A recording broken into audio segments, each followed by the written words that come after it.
welcome back. It has been a while for our game. Apocalypse Keys, Bonds of Power, Episode 4. So, as I normally ask for my campaigns, it's like previously on, whatever you each remember about what happened to your character um, from last session, a sentence or such. Um, just so I have an idea of like where you think you were last time, and then I think like I'll compare it to what I saw in the rewatch of the last section of last episode. Okay, so whomever can recall first. Yep. Okay. So we were in the parasitic library.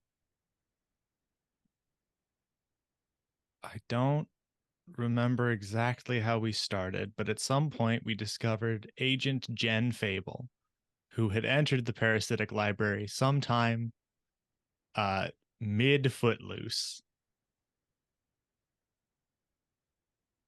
and had been stuck in there for however long it's been. Time is a funny thing. Uh Petri immediately claimed Jen Fable as undergoing some kind of like ritual in service of his master, and just sort of told her to keep on trucking, trying to find her book.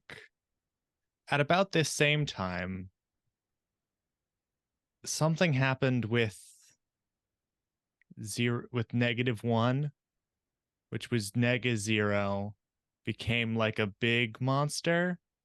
The Did Doom's Door happen? I only remember the parts that pertain to me.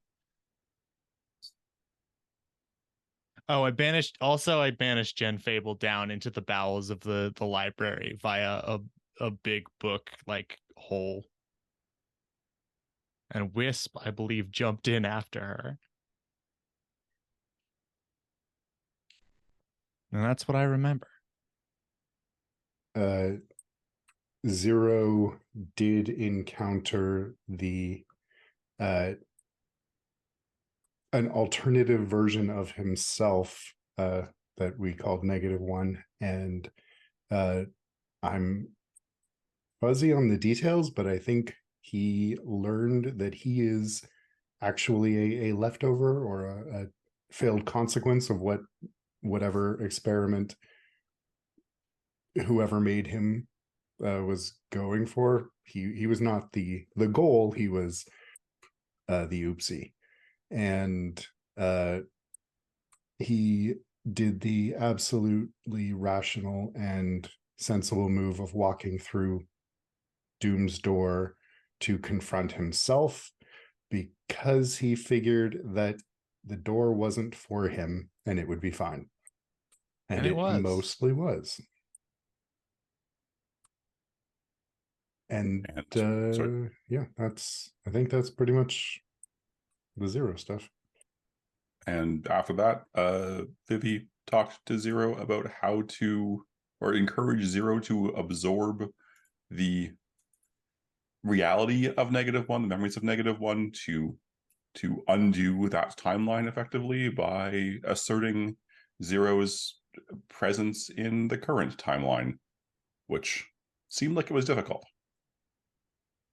And then we went back and confirmed, or didn't confirm, as it were, that was the quarterly review. I don't recall getting a straight answer one way or the other. I don't think Petri got a straight answer. Pretty sure Vivi did.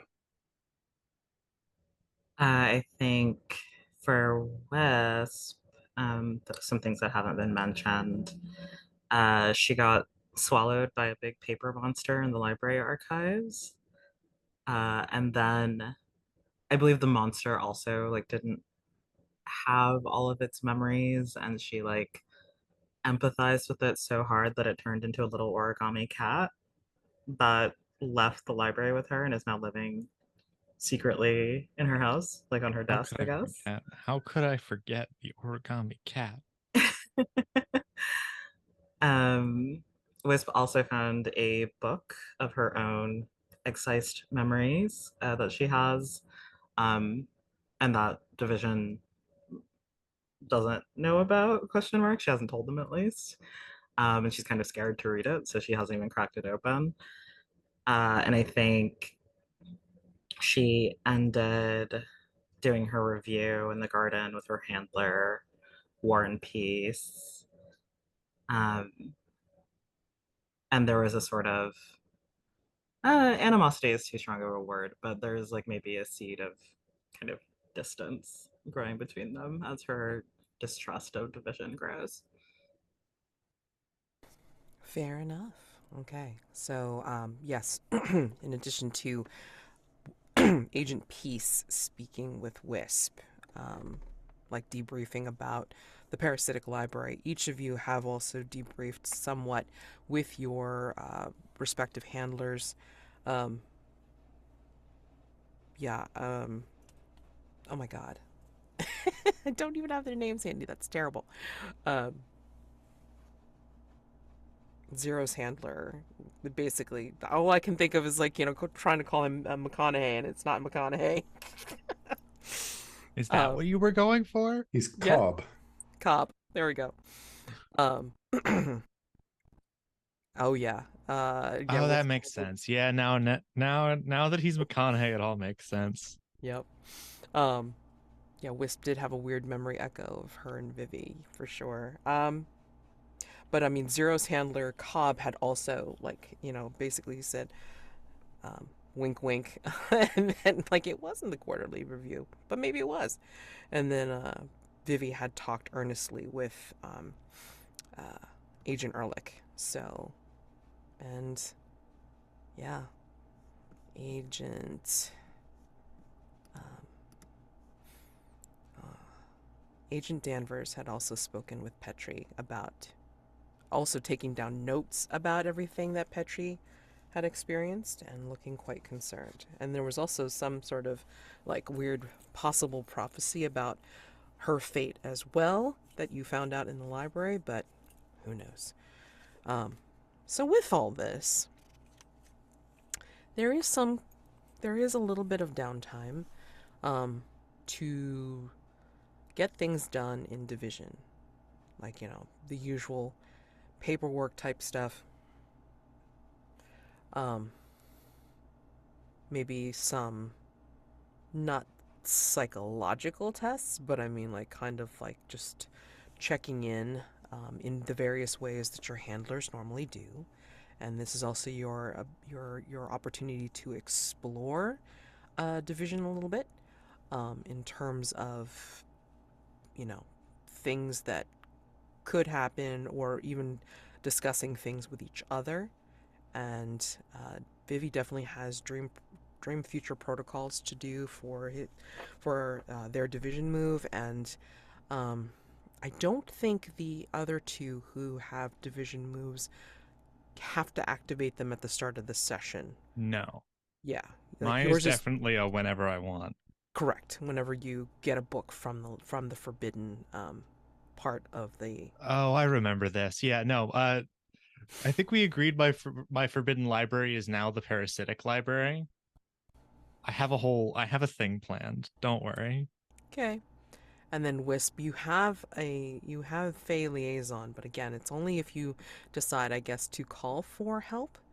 So I didn't know whether that would be something that you'd want to like run into an ambassador, or if you wanted to just make that very specific for when you need their help, because it's a big ass favor. Yeah, I think it's someone that she can call on when she needs a favor. I actually do plan to use it this session. Okay, cool, So cool. yeah. Yeah, yeah. Just tell me. Yeah.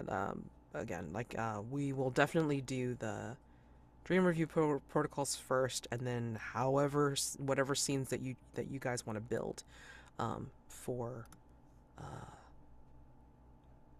for this session, for being at division still. Yeah.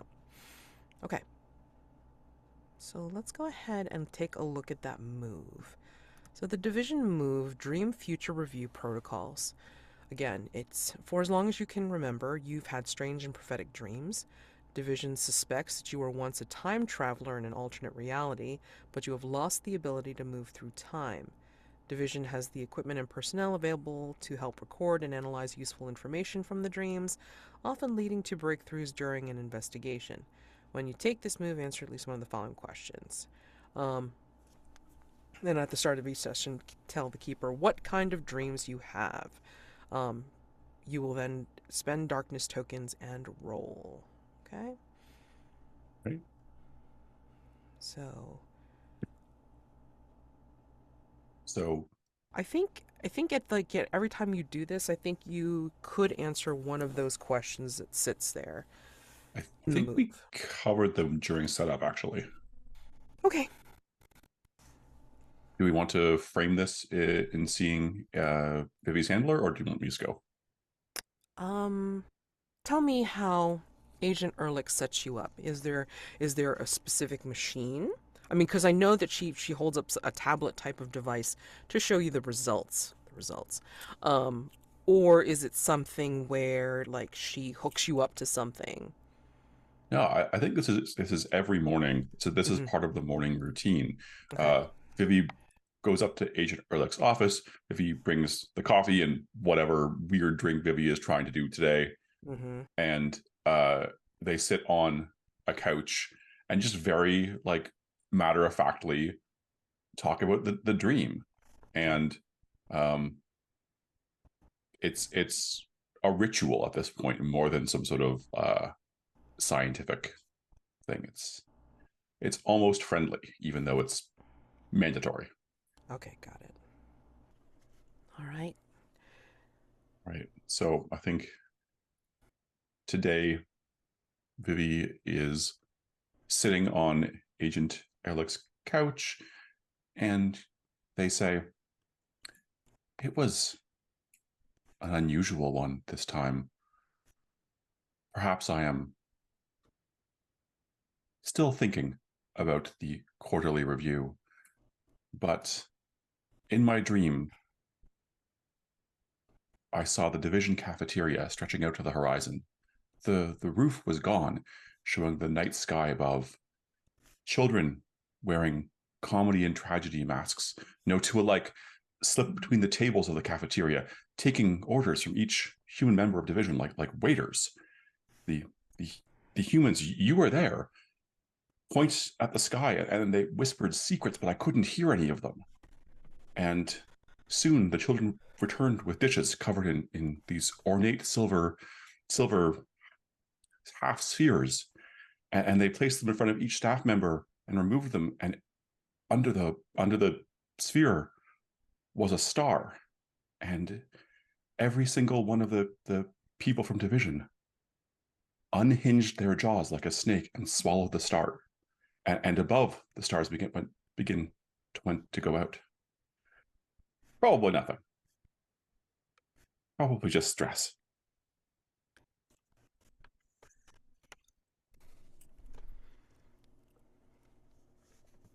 And then Agent Ehrlich proceeds to let her fingers dance across the tablet screen as she has been transcribing this down and then like feeding it into whatever database slash processor she has. Humans cannot eat stars, correct? Humans cannot eat stars, although there have been myths from long ago in our history of story where, yes, there have been humans or demigods that have eaten planets and stars and what have you, and regurgitated, well, who knows what. It is part of the myth after all. But I don't know if it would have the same type of meaning as it would for you specifically, if this is what you're seeing. So go ahead and if you have any darkness tokens you want to spend, go That's ahead right. and then roll. I'm going to spend 2. Okay. 9. Nice. Sweet spot. On an 8 to 10, the experts are able to parse your dreams effectively and you uncover a key.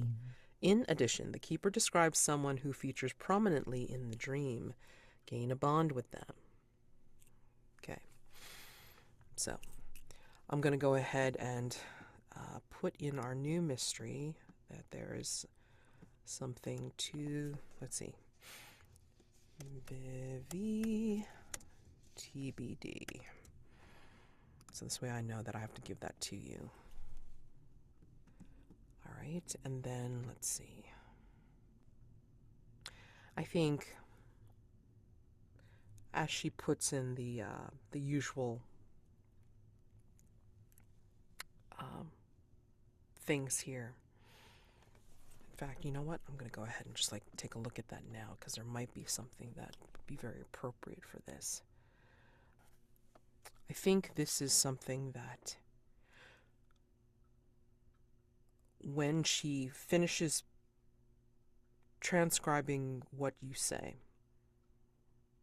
the tablet will do some sort of processing in itself, and then she will show you, if I believe I did this the same way last time, it's almost like feeding in the storyboarding for the dream, and like you see it like kind of laid out like almost like in a cinematic style or what have you, that this is what's happening. But then there's a slight adjustment to actually watching it now because it's going to show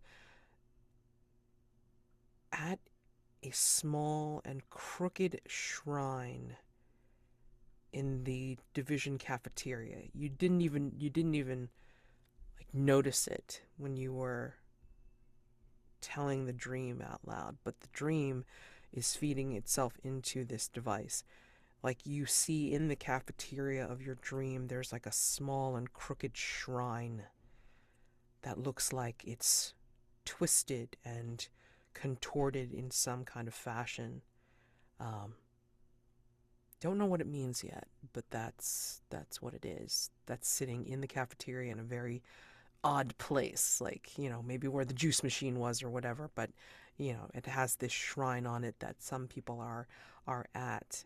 And one of the people at this shrine turns from it and will look straight at you in this replay of the dream, Vivi, and you don't know who this is, but I will say they look like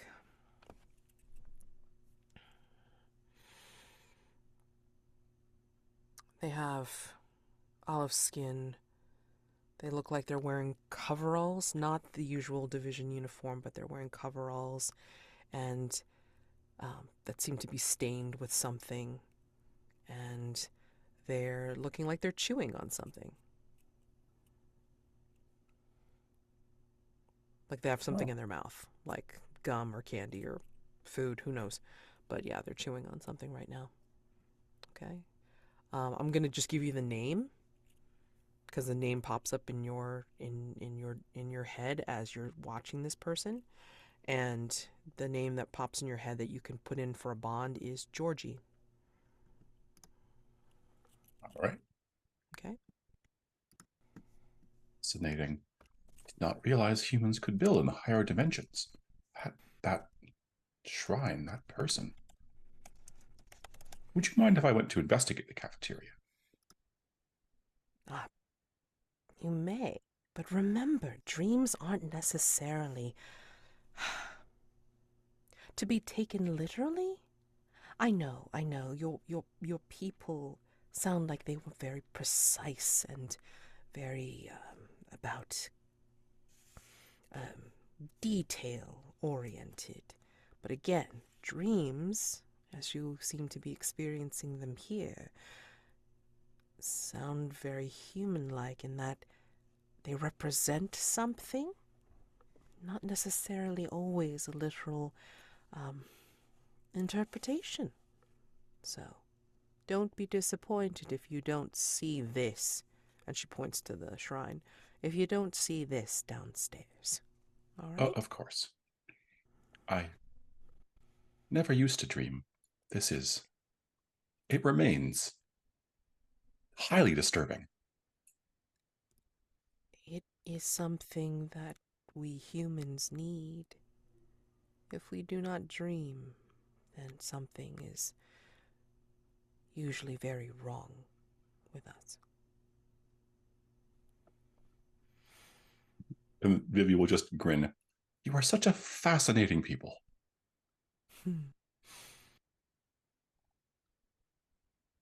Oh, of course. And Vivi will hand Agent Ehrlich her second cup. I brought you your drink this morning as well. It is bulletproof coffee. The coffee is somehow non-Newtonian. If you tilt the thing, it sort of goops out. Vivi leans forward and says, "It was quite difficult to make. I do not think you'll be shot today, but just in case they hit your stomach, you will be safe." I don't think that's exactly what it means, and we could not, humans cannot ingest Kevlar? So, just so you know. Ah. Well, that's disappointing. Again. I will try again tomorrow. Oh, right. But again, not literal. It will not make me bullet. It will not make me bulletproof. But I appreciate the thought, Vivi. I thank you. All right. So she does take a sip, I will say, as you're leaving. I think it's that'll probably be a difficult thing to drink. Yeah, I mean, like, she kind of makes this face of like, mm. And I think you hear drifting on as you make your way out of her office. I don't think I'm going to get any sleep anytime soon. Yeah. All right. So who's next? What does downtime look like for you after a mission, after a mystery?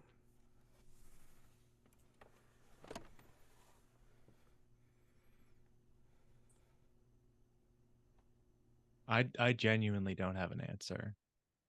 Well, let me ask you this. Do you interact with each other at all? I mean, I can always pester somebody. Sort of my whole deal. Well, who would you like to pester first? That's the question. Who would Well, I you mean, the dare most pester obvious first? target is Vivi, of course. Of course. But they just had their moment. Well, who would be the next person that Petri would bother?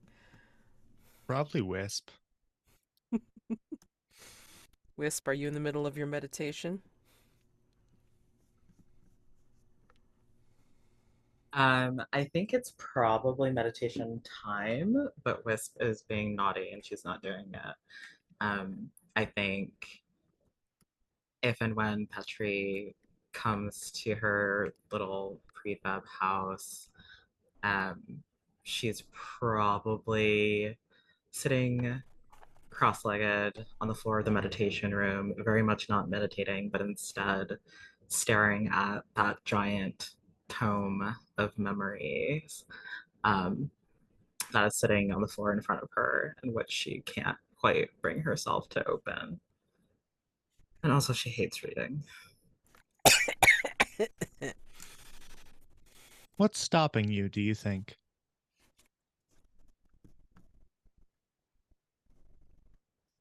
Do you come upon? Is Petri already here? Yeah, the implication fully being that Petri has snuck up behind you. Oh, shit! You're lucky you don't get your head cut off. I swear to God. Oh, I cut my own head off all the time. It's not even... Petri's made out of jelly. It's fine. Yeah, I think a Wisp does, like, sort of jump and, like,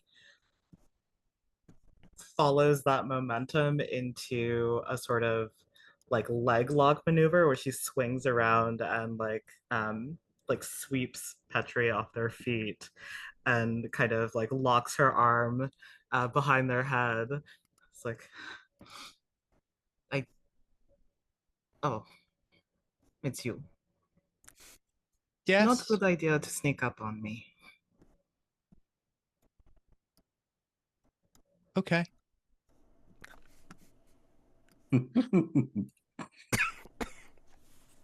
She loosens her grip very slowly. Why are you here? Well, to be quite frank, I was curious about the book. It's yours, isn't it? It is. And I too am curious.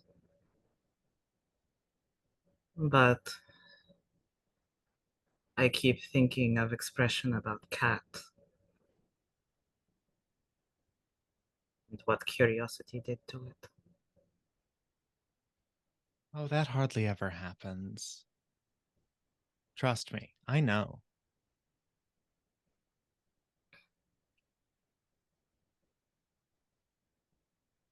Did the vision take any of your memories?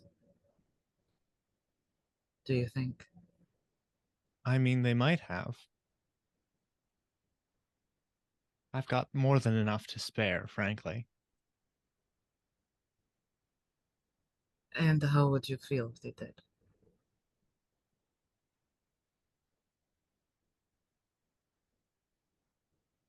Wouldn't bother me too much. I'm always making new ones.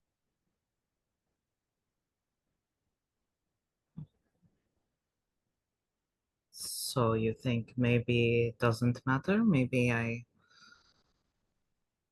throw a book into fireplace and call it a day? Well, I wouldn't go that far. Aren't you a little bit curious? It's not just going to be the thing you're afraid of in there, you know. It's everything. Do you remember what happened with Jen Fable's book? Who?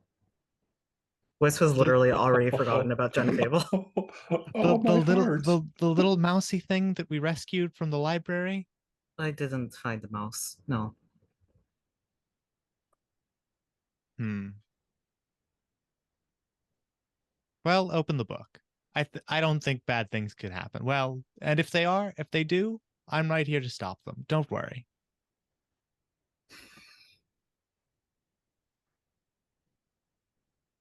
Somehow, and maybe this is strange, but somehow I'm not worried about bad thing. More like something good that I will miss once I remember it and won't ever get to go back to. I wouldn't say never. Certainly not here, but somewhere out in the infinite expanse of yourself, there is a distant tendril that you've long since forgotten that is feeling whatever joy you're afraid of feeling right now.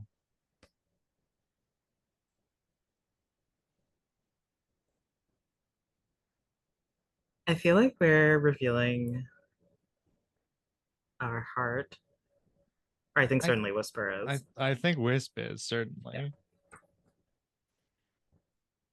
Cool. This feels like maybe a good time to roll that before I decide what to Yeah. do with the book.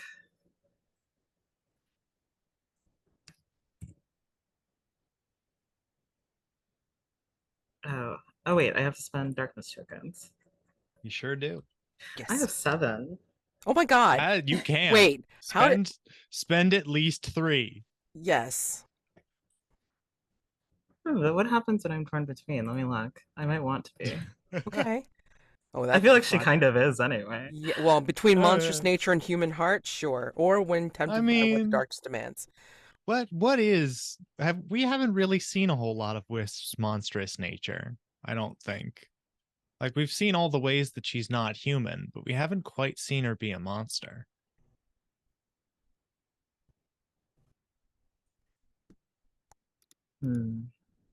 Let's see, what is your darkness demand of you?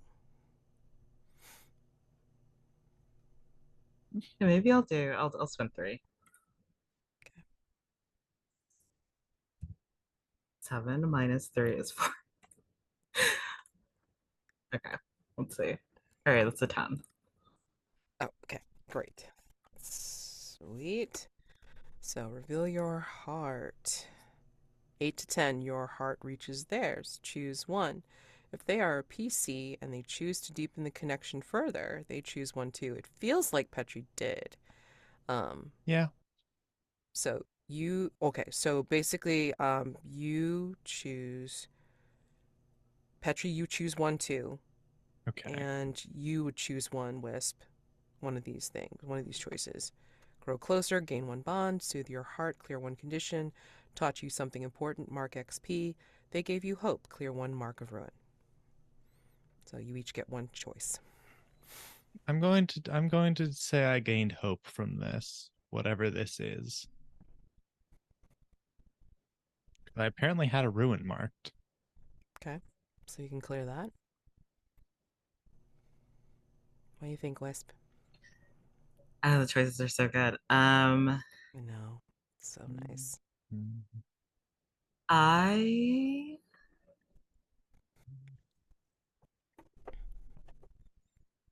want to take the XP, but I really don't think Wisp was learning a lesson here. Depends on what's in the book. I'll say I grew closer to Petri. Okay, gain 1 bond. That's cool. And I think she'll sigh and pick up the book with no effort, despite like the fact that this book is an absolute unit. I think I described it as being 5,000 pages, but you are 8 feet tall, so Yeah, she's like super strong. It's nothing to her. No. It's a regular size book to her. It's a mass market paperback for your kind. It's great. And she will hold it out toward Petri and say, I don't think I'm ready. Will you keep it for me? For now. Of course. This just feels like such a big temptation. Oh my god. At which point Petri will pick up the book, unhinge his jaw, and swallow it whole. Oh. It's waiting for you in the library.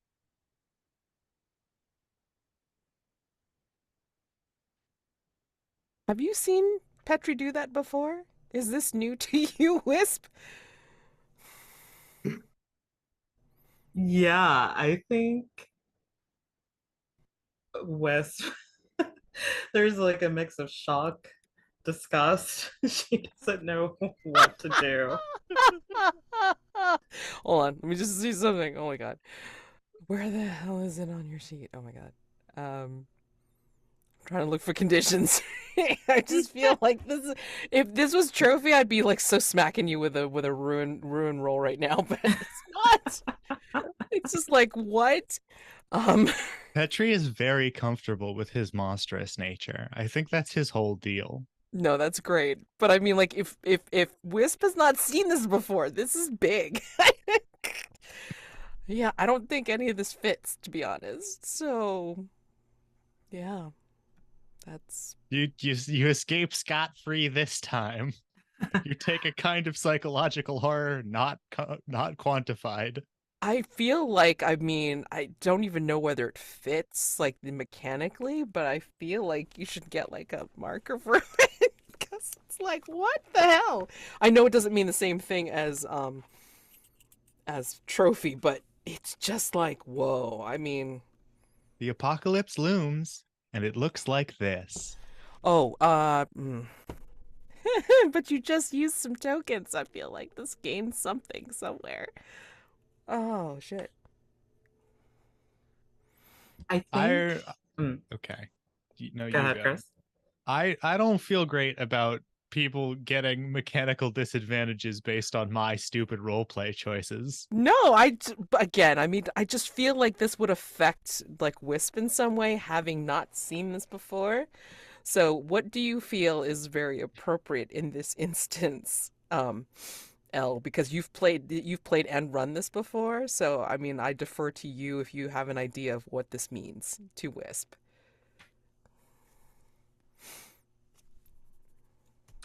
If anything, I mean, like, maybe she's seen some strange shit, like, back in Phalanx, but I mean, Yeah.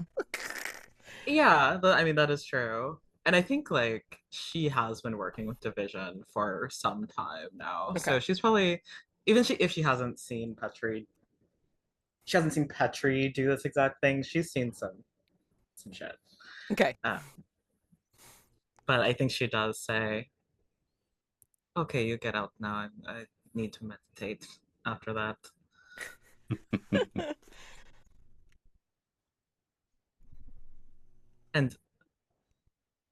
And she like kind of grabs Petri's hand.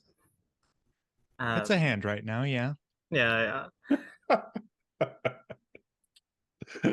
Please don't read it. I want to be the first one.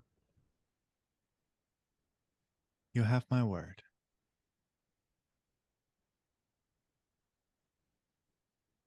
Enjoy your long silence. Okay, seriously, get out and lock door behind you. Oh Yeah, I'll leave. my god. That's so fantastic. I'm so sorry. Um I feel like though there's other ways to meditate though. I feel like I want to give an NPC to give you some coaching tips on meditating And loudly. someone needs to get you a copy of The Art of Zen and Motorcycle Maintenance. I think she's not really gonna meditate. She's gonna call in her liaison, but I think we should maybe cut over to someone else, and I'll do that in Okay. my next scene. Sure, sure. Okay. Great. Um do we follow Petri to someone or do we go over to Zero? Zero, are you in your like in the pool? In the hot springs? Are you I don't think he is okay? after all that. That was a lot. I think he might be just he might be at the cafeteria, Oh, okay. Hmm. just looking for some sort of distraction from his own thoughts. And being in the pool alone, floating, watching the light is exactly what he doesn't want right now. That makes sense. Um oh, this is If you terrible. This is terrible of me. I feel like I put it somewhere, but of course I lost it. But I mean the name of the cafeteria worker who's working with Petri. I misplaced her name, unfortunately. But Oh, I'm what? gonna Who? What? I think you mean Vivi. Vivi. Vivi, that's what I meant. Sorry. So the cafeteria worker that Vivi normally works with to get the drink, I think she's there, and she knows you all. And I think Zero, you're the most human looking of all of them, I believe. Usually, I think. Yeah. Um. So Should name the cafeteria worker, and I will put it in the portraits list. right. I mean, I know I named her like the last time, but I cannot remember for the life of me what I named her. Um. So let's just call her Melody at the moment because I cannot remember. Um, and then, like, I think, maybe you're sitting in a corner brooding over something. Um, like, if you are eating or, like, picking out a Danish, whatever, I think you'll see somebody's hand tapping on your table. Zero. And she will, she'll kind of like look down at you with a smile on her face and say, "You okay?" Suppose unbalanced, more or less. Are you okay? Yeah, I mean, just doing my thing. Um, do you need me to get you anything? I mean, I usually get drinks for Vivi, but I mean, like, I did you have something that you wanted special that you wanted to try? What drinks do you get for Vivi? Oh, they usually ask me for some different drinks, I guess, to appease Agent Erlich, I think. Um, they keep trying, but I don't think Agent Erlich really drinks them. I feel like I've seen her give away her drink um, more than once to oh, what's his name? There's another agent that's around, and like I think he's sweet on her, or she might be sweet on him. Not sure yet. But anyway, can I get you anything? I think he'll be watching her as she speaks, just like his eyes slowly narrowing as if like he's trying to translate her words into something that makes sense. And he'll just say, Agent Ehrlich is sweet on someone. Yeah, I think she's either sweet on that guy or he's sweet on her. They just kind of trade looks every once and again. You know, like the look. Look. And what does that mean? Oh, I'm sorry. I assumed too much. The look of interest, maybe perhaps romantic, I Oh, guess. Yeah. So, never mind. Wait. Look over. If you were to describe it, could you look at me like that just to test? I'm uh, curious. uh, no, if, like, if I remember your picture correctly, it's like I don't think she'll have any problem doing that look. But she'll be like, yeah, I think if you don't mind, okay, I'm just doing the look because you asked me to, all right? So, and she just gives you this look of like her eyes are limpid and she's got that like kind of like little tremor to her lips, but smiling and flirty and all this kind of stuff is like going across her face within milliseconds, and then she will I think at this point, Vivi enters the cafeteria. sorry. Just sort of stares at the two of them, Hmm. makes absolutely no comment, walks over to like an empty corner and begins enthusiastically inspecting nothing. Where the shrine would have been in the dream. Gotcha. Well, it's like the juice machine or whatever, like that's Okay. where it was, but it's not there right now. um but yeah, she's giving you the look, Zero. And it's like, and then she kind of pops right back out of it and goes like, "That's the kind of look that Agent Ehrlich and the other agent are giving each other. Like they're talking, but then they're like giving each other those, the messages with their eyes. It's just can't miss it." Thank you. No, you're And welcome. he's going to just get up, leaving his plate and the cinnamon bun he'd been tearing up, and walk over to Vivi and say, "You're sweet on Wisp." Vivi just stops moving. Are I you am doing this in front of other people? yes. Oh yeah. I think all the agents or humans or cafeteria workers that possibly are like around, not too many, but enough because of this time of the morning, like are just like stopping, like you almost hear the record scratch in the background, and it's like, Yeah. Vivi will just say very precisely, I am exactly the correct flavor for a human. I am 100% normal human flavor. I am not too sweet. I don't think that's what that means. I'm a little unclear, but Melody said it was romantic interest. And it involved a look like. And that's what I've seen you do. You have not. I've done no such thing. Vivi begins smoothing out the side of the drink machine, even though it's not like crumpled, but it's like it's the smoothing. I'm going to unruffle this thing motion. It is, of course, patently ridiculous, and we wouldn't want to upset Wisp with such baseless speculation. I think Because at it this would- point Melody comes up and then she just says, "You don't have to worry about cleaning the machine, Vivi. I mean, like, I can handle that. You know, go and get your There breakfast." was a higher order dimensional shrine here in my dream. What? There was. It wasn't. This is wrong. And Vivi points at the machine. This should not be here. Or rather, there's something else that should be here, but this is not here.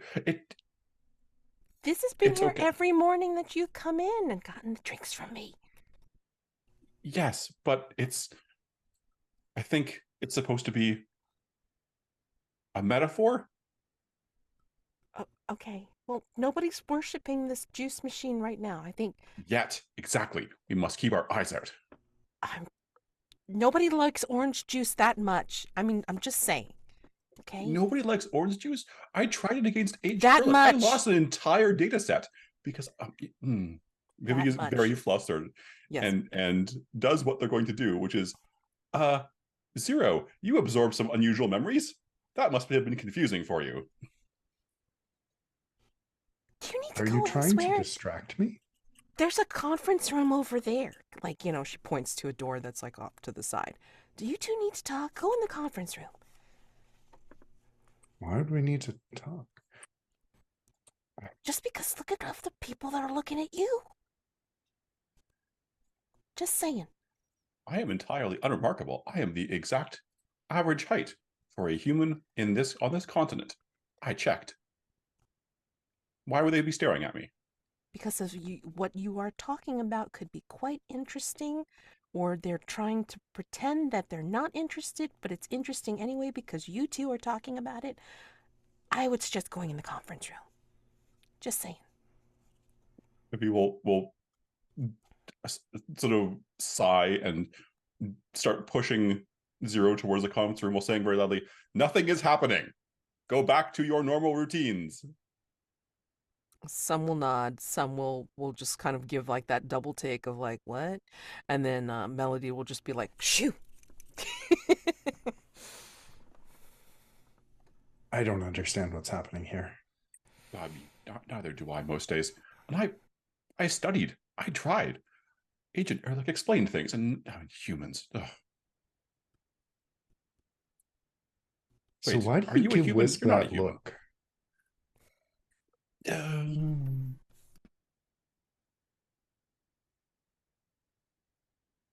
Is it wise to have romantic interests towards one of our kind?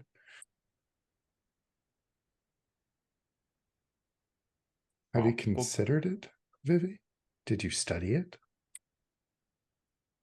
Well, I will admit my interest initially was academic.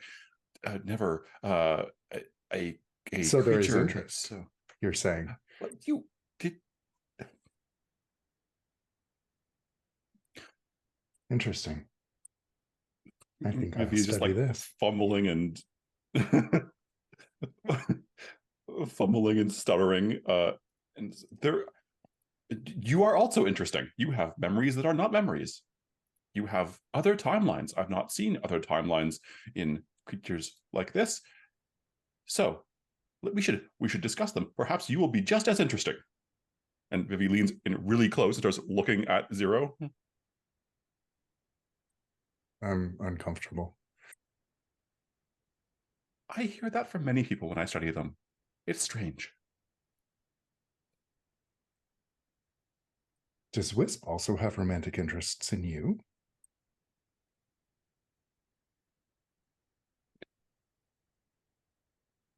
Are there mutual romantic interests?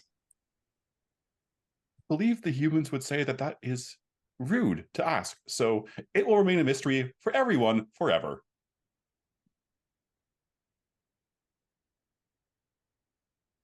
You're being very strange, stranger than usual. Oh, and upon that criticism, Vivi just adopts this very studied but like studiously nonchalant pose. Like they will just lean against a wall and drape their arm over something and look suddenly very relaxed. Is that better? If you don't want to talk to me, that's fine. I get it. No, I must talk. There is a thing. There is one thing. And Vivi will look at Zero. You should not speak to Wisp about this. Why not?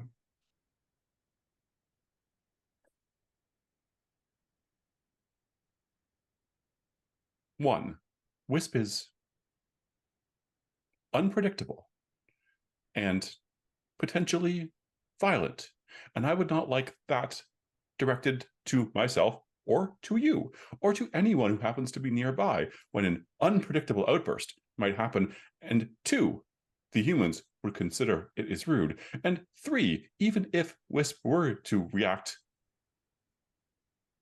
normally, then we would not want to hurt Wisp's feelings. Yes? Yes, good. I am so glad we had this chat and arrived on the same page.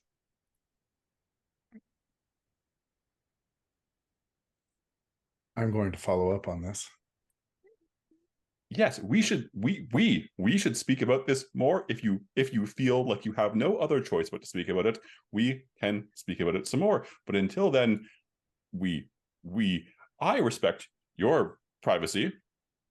Yes? No, you don't. Well, no, that's because you're so interesting. Everyone is so interesting. There's so many things about you. Where did you come from? What can you do? Why do you look like a human? What was at the other timeline? But I don't go up to you in the cafeteria and say, tell me everything that you remember. You kind of did that. No, that was me merely offering support through a traumatic experience of absorbing an alternate timeline, and a practice that I am very. I My thought this coffee was is going to getting be cold. more interesting, Vivi. Okay. Pardon? I thought this was going to be more interesting. Don't talk to Wisp, please. Okay. I won't. And I will not study you, but I was telling the truth. I do have experience with handling alternate memories and timelines. It is a thing that happened to myself, my friends, when we started investigating this part of the universe. And I did give you advice in the library, and I can give you more advice should you find that your alternate timeline memories are troubling you. I will keep that in mind. And he'll push up from the conference room table and say, I will talk to you later. I expect you will. We have a meeting in about 3 hours. Goody. And he will leave. And yes, he's going to try and find Petri. Oh As the camera boy. pans out and we follow it, we follow Zero, we do see Vivi just very quietly bring their hand up and lick it to see if they are in fact sweet. Baby.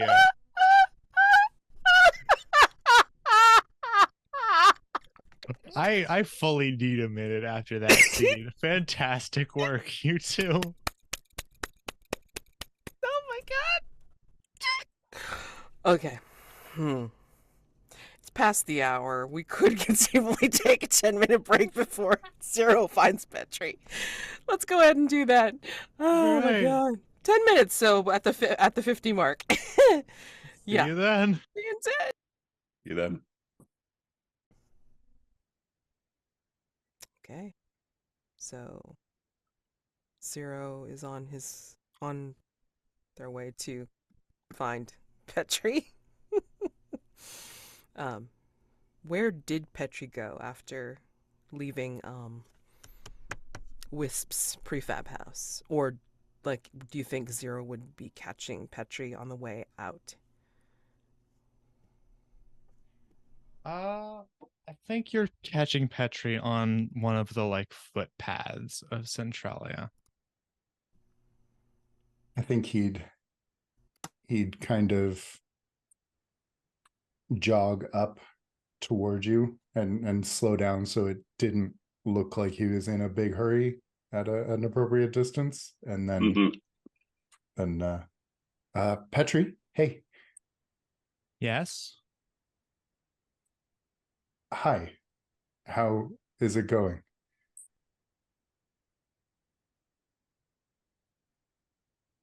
What an interesting question.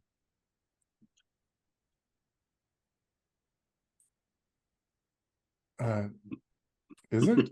Wait, um, Do you always have full control of both of your hands? I hope so. Me too.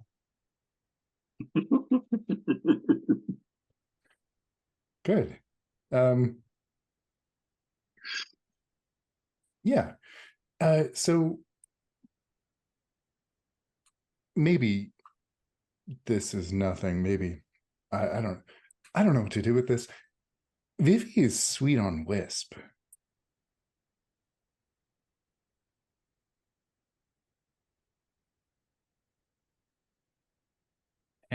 And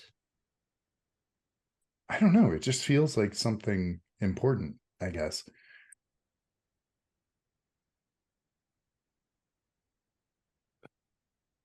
okay, real quick, which was it Zero or Vivi that Wisp dated in the alternate timeline? It was Vivi. Okay.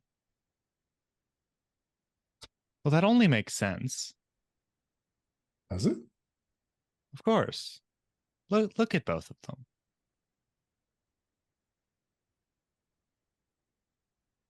I don't follow. They're practically careening towards each other. This keeps happening, you know. Keeps happening.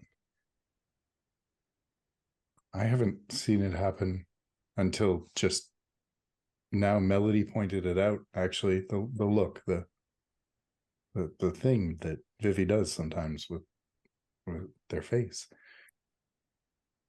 when Wisp is around. Oh, is that what that is? I think that's the look. Yeah. I mean, it matches pretty well with what Melody did at me for demonstration purposes.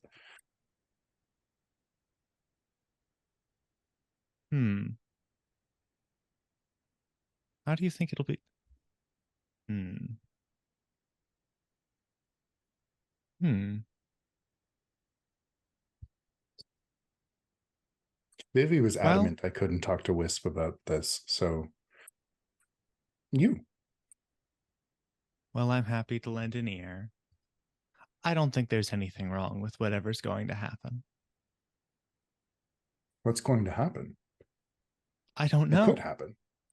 Lots of things.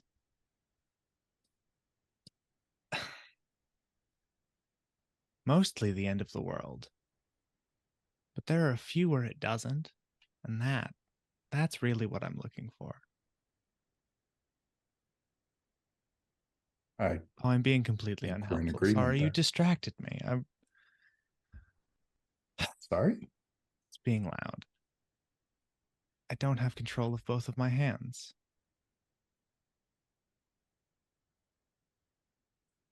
Do I? Who does? Now that's a question. Maybe it's Vivi or Wisp or whatever they end up being together. There are more than a few ways that they could monstrously fuse into one being that remembers neither of their names. Did you know that? I wish I still didn't. It could happen to us too. I'm Strangely, really it uncomfortable can't even. happen with you and Vivi.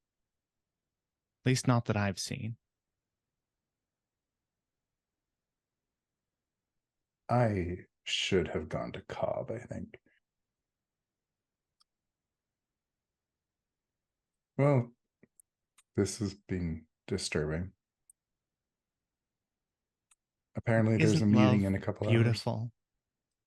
Oh, is that what that is? It certainly Hmm. could be. I Hmm. think it's I think it's at this point that I you think the seat is over here. I think it's at this point that Zero, you see Agent Danvers roll up, and just for funsies, it's like I'm gonna say that as she approaches, you start seeing like the same kind of look that towards Petri on her face that you noticed with Vivi to Wisp. Why are you looking at me like that? Who's behind me? Petri, I just wanted Agent to. Danvers? Yes, I wanted to make sure that I had this, the transcription down correctly. Very businesslike right now. And just wanted to make sure that if you could take a look at this and review the notes that I transcribed. And then I will make sure that it goes into the file for this case on the parasitic library. Of course. Thank Let me you. just...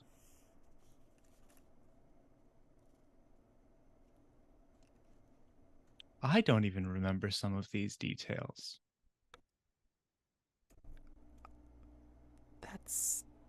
That's impossible.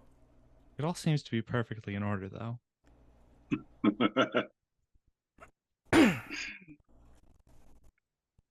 Thank you. And she takes her tablet back, and then she will, greet you, Zero. Good seeing you, Zero. Do you know where Cobb? Do you know where Agent Cobb is? Nope. All right, I'll find him. Thank you. And then she will head off with a, the business-like expression, like quite settled on her face. But you saw Zero what she looked like before she addressed Petri. Oh, your sound is going in and out. He's just gonna whisper, Petri. Yes. Agent Danvers was giving you the look.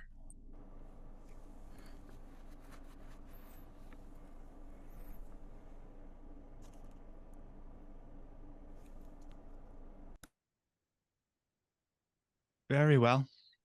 Have a joyous day. At which point Petri will very slowly sort of lockstep turn and walk away. And as with each step, he shrinks about 3 inches. In my Zero's mind, this gonna entire watch, session. I'm sorry. Go ahead. just kind of No, I did the right thing. And walk off. In my mind, this entire session so far is Zero learns about crushes, and it's like a child's like flip book, with little drawings.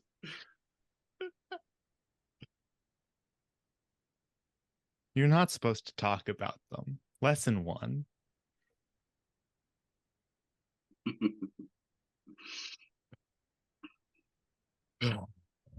Messy emotions. This is what we're supposed to be doing in this game. I love it. Okay.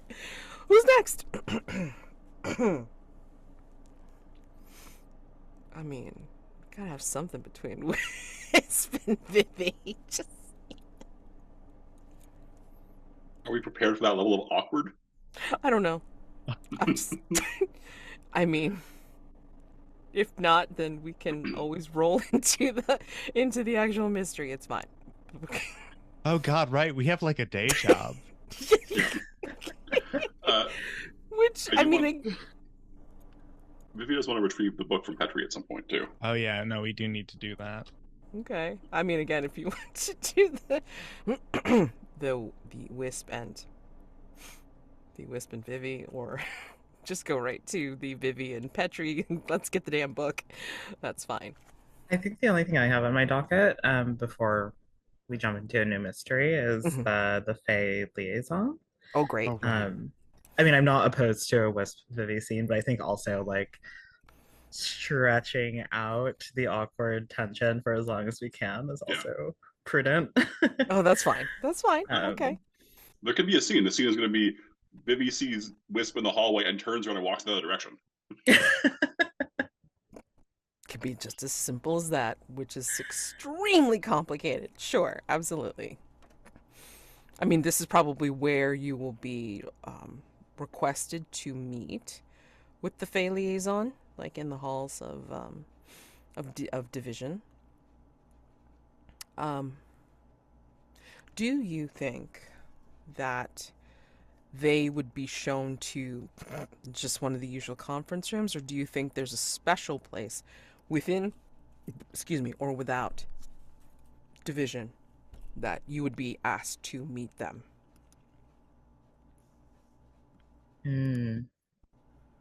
Oh, actually, so I think I want to adjust the flavor of the move a little bit because I don't actually think this is an official Fae liaison. Oh, that's perfect. Okay, great. Hold on. So Wisp, Fae liaisoning, but okay. So tell me how this looks, or what this what this does.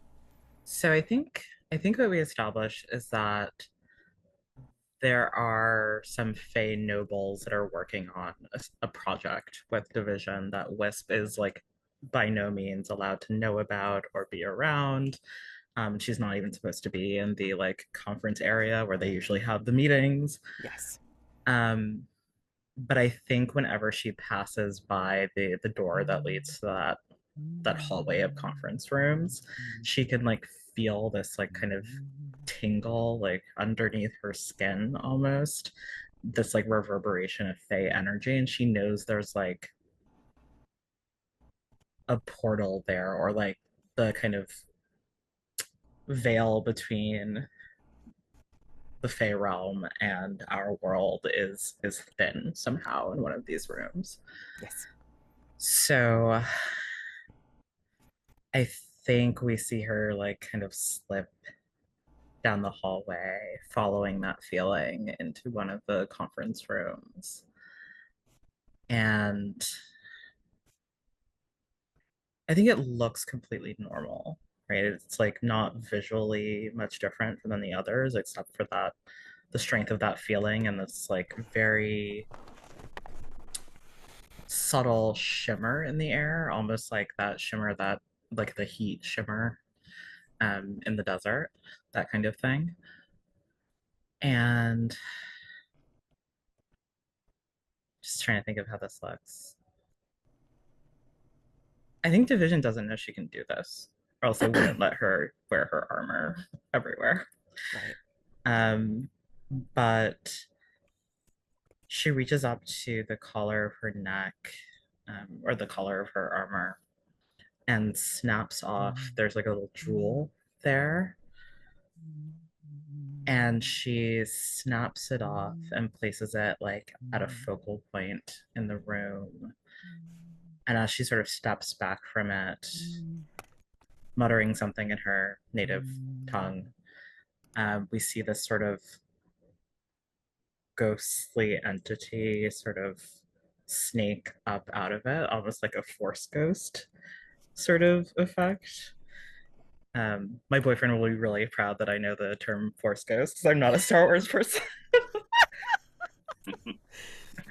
um, and we see like this Fey woman materialize. And I think we as the audience see this, but like if Wisp notices this fact, she is willfully ignoring it. But this woman looks a lot like Wisp.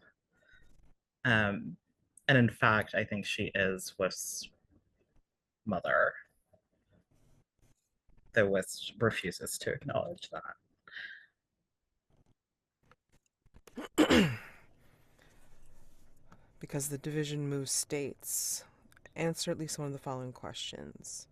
And, you know, we could even do separate questions at separate times, but, you know, who is this Fae? Why do they love you? How did they permanently complicate your life in a misguided attempt to help you? Or how did they help you understand what the darkness demands of you? So, is this your mother here? And why do they love you?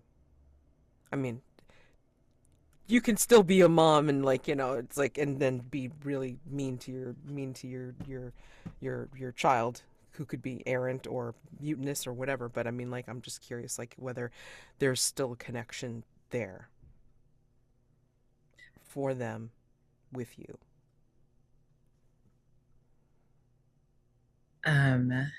Yeah, she is indeed my mother, but I would know her better as one of the many Fae nobles who hoard the wealth of my world and oppress everyone and everything else in it.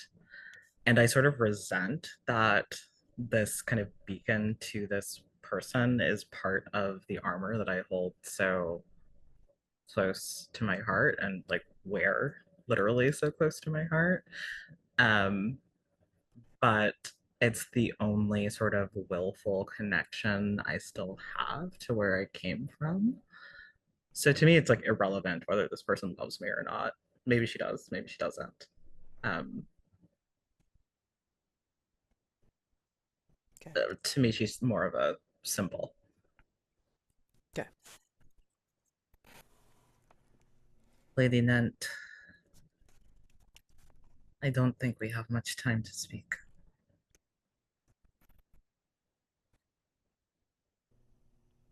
What do you need? I know that you are working on something with Division. They will not tell me what it is. Will you?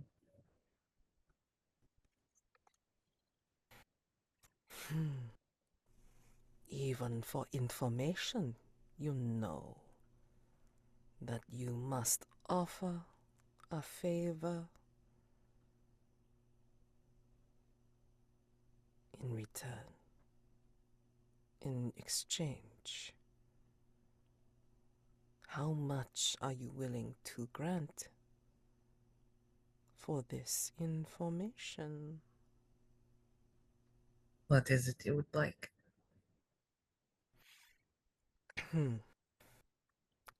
So, according to the move, you would describe how large of a favor you're offering to the Fae in exchange on a scale of 1 to 3.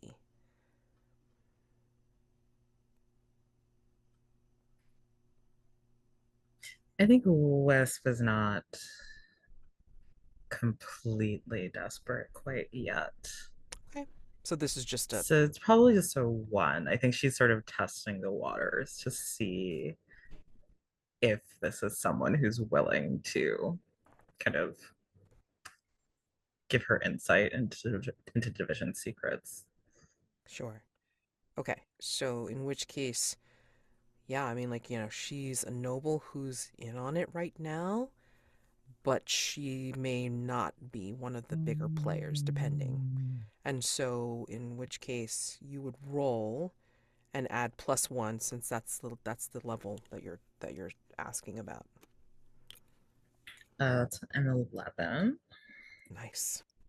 Well, maybe hold on. Let's see. What's the 11 say? Oh, on an 11 plus, the harbinger within you responds to the phase magic and awakens for a moment. Oh boy. Choose a number of actions equal to the scale of the favor you promise, so 1. In addition, gain 1 bond with what the darkness demands of you. So you would pick one of those things on the list. Force the Fae to absorb all nearby magic and give it to you. Clear 1 condition. Force the Fae to swear their loyalty to you for now. Gain 1 bond with them. Compel the Fae to help you work towards what the darkness demands of you. Mark 1 XP. Or demand that the Fae peer into the future and describe how you may gain more power for yourself. Mark 1 ruin. Damn. Yeah, I think I want. Do I want ruin? How much ruin do I have? Good question. Let's Oh, see. I only have 2. Oh, okay. I want more. Okay. So I think I'm Well, gonna do that one. okay. Demand that the Fae appear into the future and describe how you may gain more power for yourself. Mm. And I think Wisp will add, like, I know that you are bound by promises, but give me something. Some reason that I should trust them. Trust whom?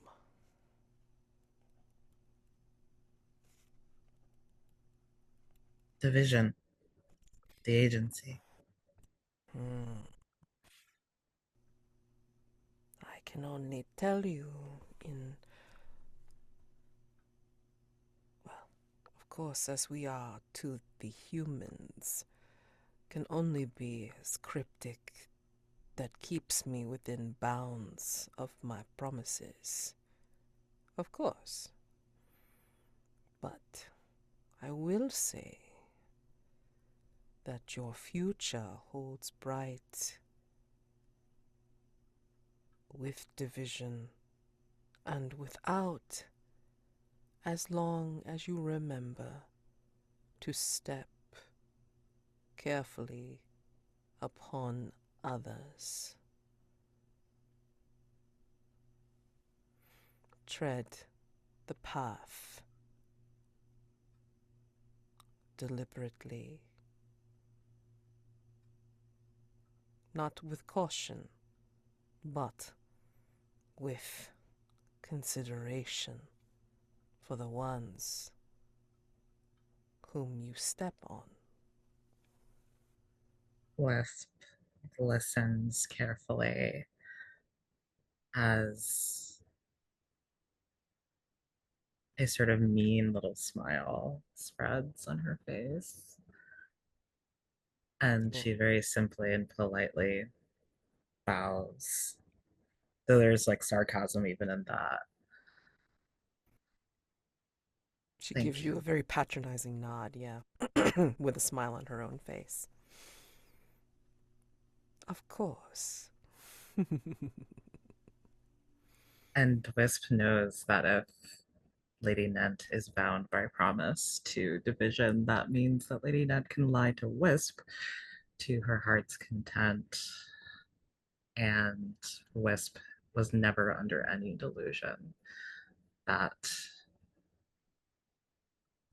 a Fey noble would tell her the truth if they had the chance to tell a falsehood. So while Lady Ned says, tread carefully, Wisp hears, fuck shit up. Of course. Play to your strengths. Absolutely. So, yeah. Got down the mark of ruin. For sure. All right, cool. Nice. And how do you dispel her image, or do you have some sort of like closure to make sure that you're tapping into this doesn't get discovered? Ooh. Um, I think she does dispel it by simply um placing the jewel back in its place in her armor. But I think it would be interesting if she leaves some sign behind that she was here, because I think that could come back to bite her later. Hmm. I'm not sure exactly what that looks like right now, but let's just say it's there, and we can figure out what it was later Okay, so if it hold on. comes up. Let me drop like say, Wisp leave something behind. Any other scenes that we want before the meeting to introduce the new mystery? Awkward I've as they got may one be. more person to tempt with a book. Okay. Yep. Okay. Go for it. So where do I find you, Vivi? Vivi, I think, sometimes hangs out in a room with a bunch of instruments, which is kind of a weird thing for a place of like division to have, but occasionally they are used in like rituals, something like that. But that's Musical there's a music room, instruments? musical Okay, instruments. not scientific instruments. No, Okay, good to know. Thank you.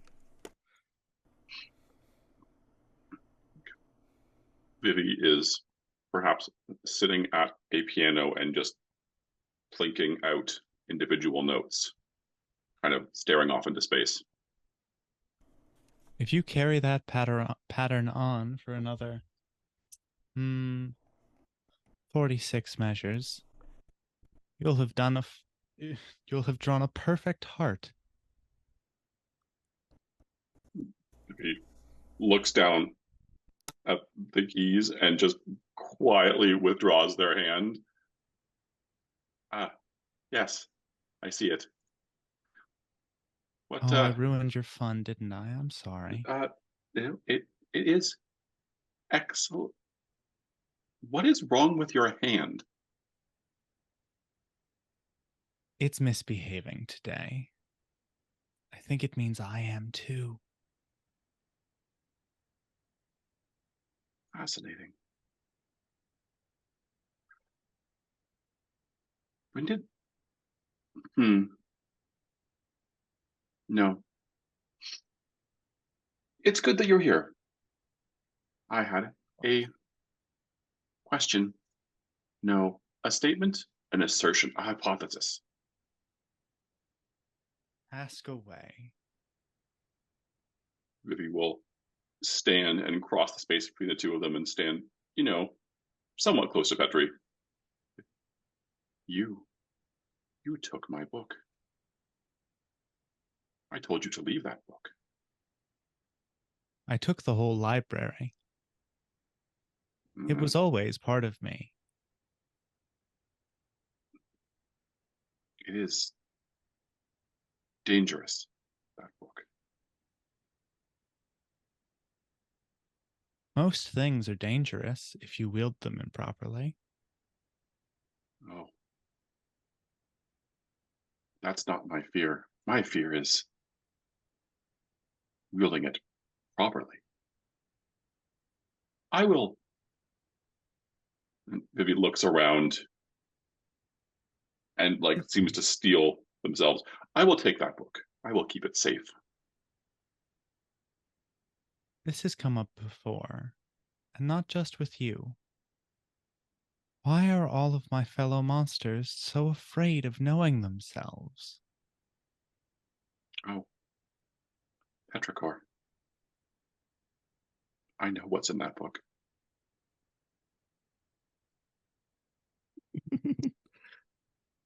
I I promise you know. don't. I know enough of what's in that book. Then enough to know the damage it has done, the damage it might yet do. It It's is. not all damage. Hmm, Do you remember Jen Favel? Do you how could one remember forget her book? Jen Favel and her charming loose foot? Do you remember her book? Yes, the tiny thing. What if I told you that every book in my library could unfold in such a manner as Jen Fable's? It. You may know what is contained within the 1,000 pages you've lived.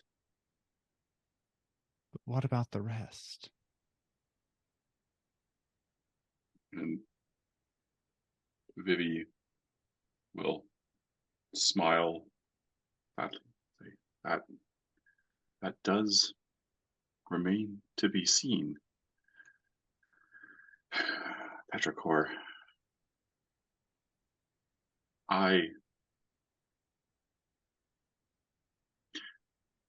once killed an entire species unintentionally, and I am trying every day not to do it again, but this time on purpose.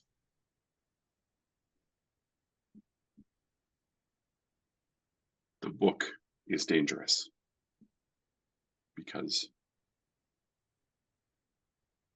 well, Because you don't trust yourself to wield it. no, nor should I. But you still want it, don't you?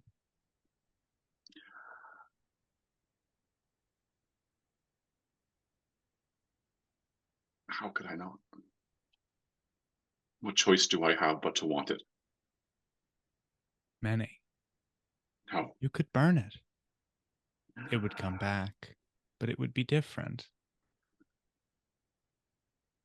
Every way that you could dispose of this book would change it somehow. Every way that you could love it would make it unrecognizable to you. I could give you the smallest scrap from its pages, and you would be able to reconstruct the whole thing.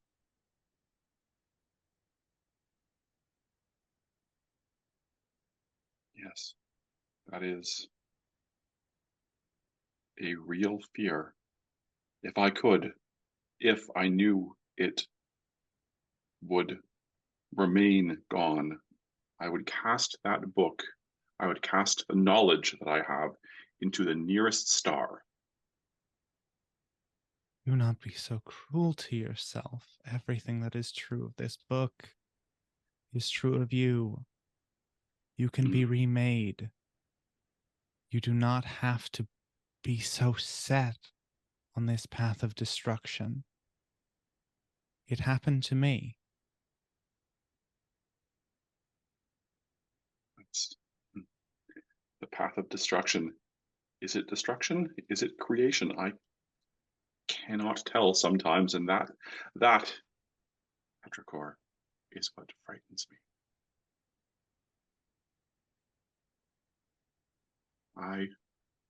And Vivi again looks around, and I think is depending on whether this requires mechanics or not, is going to wield their powers to freeze time for a little bit for the two of them.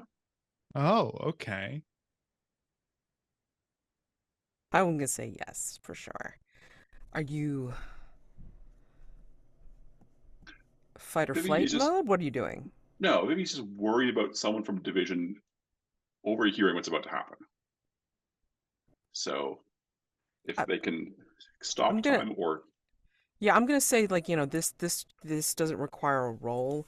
okay. If you decide to activate an actual move like reveal your heart or something like that, then I would ask for a roll for sure. Well, that's about to happen too. So Yeah. Okay, so like let's just say that you do the the activation of your time distortion, and then you're able to create this pocket space where you're able to talk to Petri uninterrupted. Okay. Do I roll it and then have the scene, or do I do the scene then roll? No, no, I'm not asking you to do the roll on Oh, activating your power. Like we'll oh, we'll sorry, for call this reveal your heart. fictioning. Yeah, like for the reveal your heart. Yes, you will roll for that. Okay, before or after the scene? Blah. You can go ahead and do it before you Okay, do the scene. so I will do it now then. Okay. And I'm sending 2 darkness again, Okay. or a 12. On a 11 plus, you have a moment of closeness, but also weakness. Didn't you guys do this before? Oh my gosh. So ask each other, how do I Ooh. scare you at this moment? After you both answer, you each choose one of those choices there. Okay. So Wait, you each ask. let me pull up We the move. Let me do my How do I narrative positioning while we do this. When I Yes, ask There's that the question. basic move. Sure. He looks at Petri and says, in that book, there will be a description, a plan, a mechanism. I wrote it, then I destroyed it, and then I wrote it again. I cannot unwrite it. It is written on me. Step 1, install unified energy taps at the equilibrium, the Lagrange points 1 and 3 between this planet and its star. Step 2, no, I will not. I cannot. But every day, Petrichor, every day, every moment, there is part of me that thinks about how to use the energy of this people, of this planet, to destroy it and to bring mine back. Fascinating. Universe loves balance, and this life that swirls around us on some moments, all I can see is unfairness, that they are here and my people are not.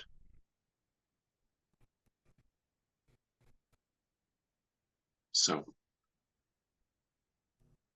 the book, Petri, give it to me and I will put it where no one will find it. Before that, question. Do you always have control of both of your hands?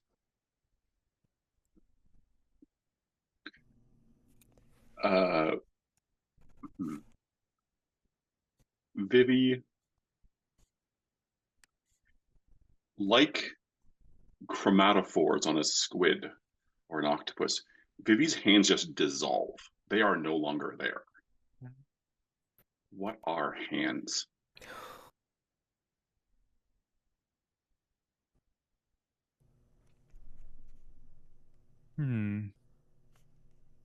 We're further along than I expected. Vivi takes a shuddering breath. Even though Vivi doesn't need to breathe, they are trying to just force their being back into what it means to be a human.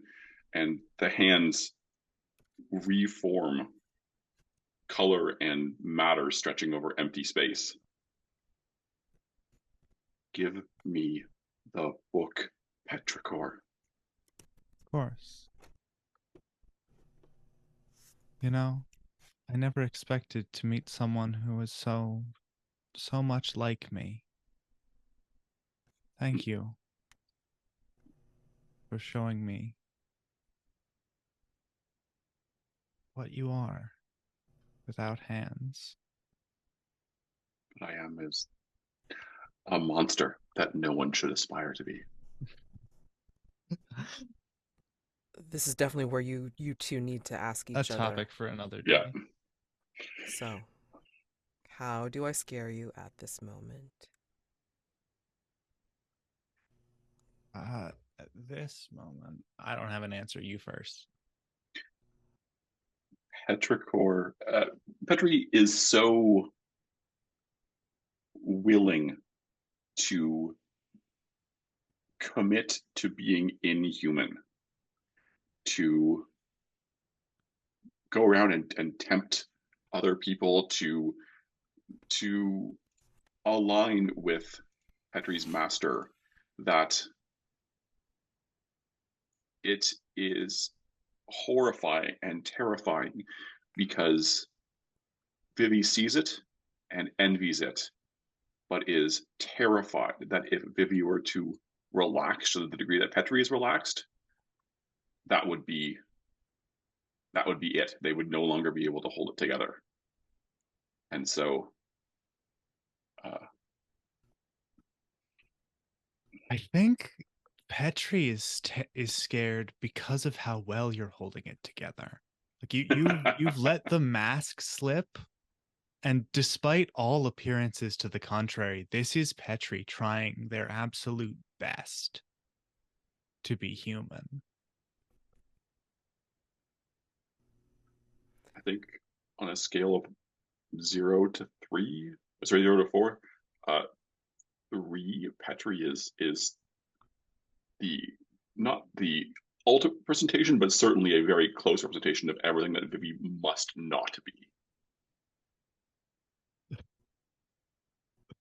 That's So- terrifying. So you just gave Petri 3 darkness tokens? Cool, I'm at 8. Shit. Wait, am I? Hang on. I am at... Where are my darkness tokens?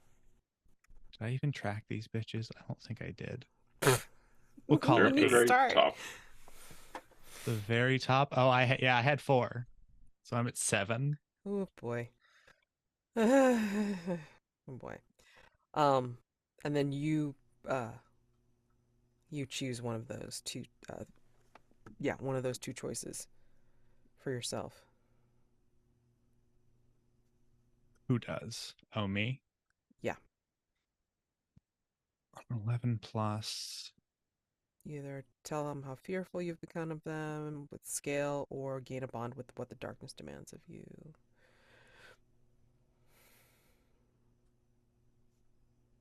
So you could either be giving Vivi some darkness tokens, or you gain a bond with darkness's demand. I think this is a 2 out of 4 for Petri. Okay. All right. Add that to your total, Vivi. And yeah. Oh, damn. Wow. The book, Petri. The book. I think... one moment.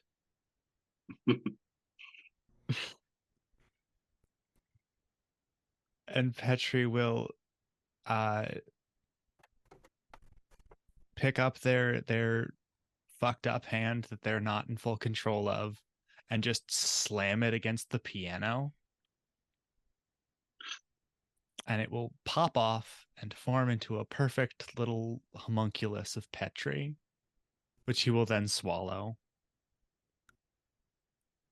After about 30 seconds and various pinball machine-esque noises, a little door will open up in Petri's stomach, and out spinning will come the book. Oh my god. Vivi just like dead ass stares at Petri like this is totally normal. Well, Thank I think you. you two understand each other now. I think. I mean, as much as you can. Vivi takes the book and looks at it and takes it, sort of nods, and Vivi's holding it like the book is dripping in sewage. It is pinched, held far away, and Vivi will sort of move sideways to reality and place the book inside the piano, but not anywhere where a human could get it. It is in a higher dimension, if you will. Hmm. And there's a little ripple in the air, and like a soap bubble, the time warp just pops. I'm so sorry about your hand, Petri. Have you seen the nurse? What's wrong? It's fine. Ah, I'm so happy to It's hear that. just what I needed. Mirrors are forbidden to me by my master. Thank you for being my mirror today, Vivi. Well, it's always enlightening to speak with you, Petrichor. You are such a unique being. Likewise. Hmm.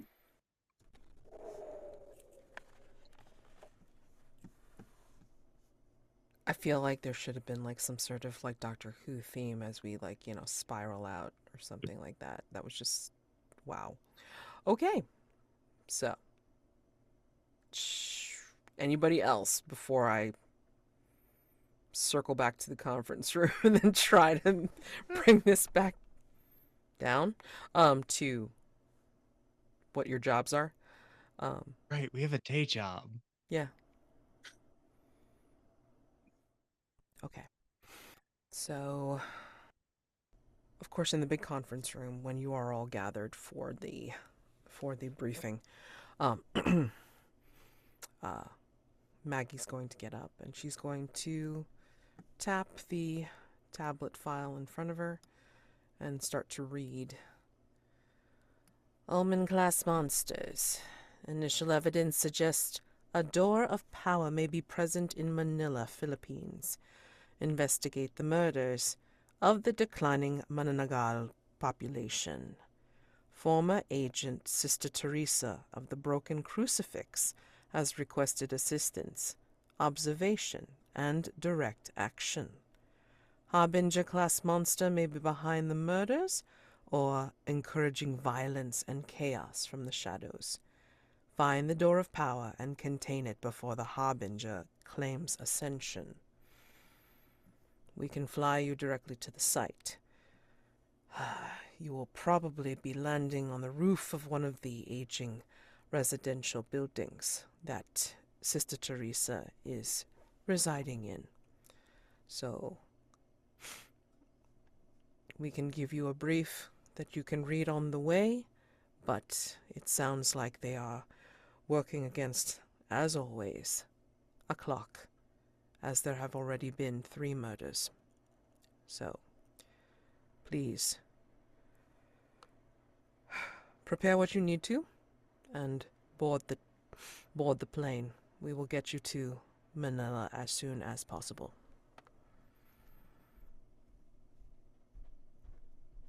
So I'm going to ask him a couple of establishing questions.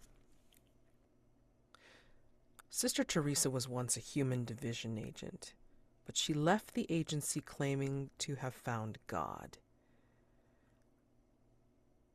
I'm going to ask this of Petri. You know this is not true. Why did she really come back to the Philippines? And why are the 2 of you still close? Would you believe that it was perfectly mundane humanitarian work?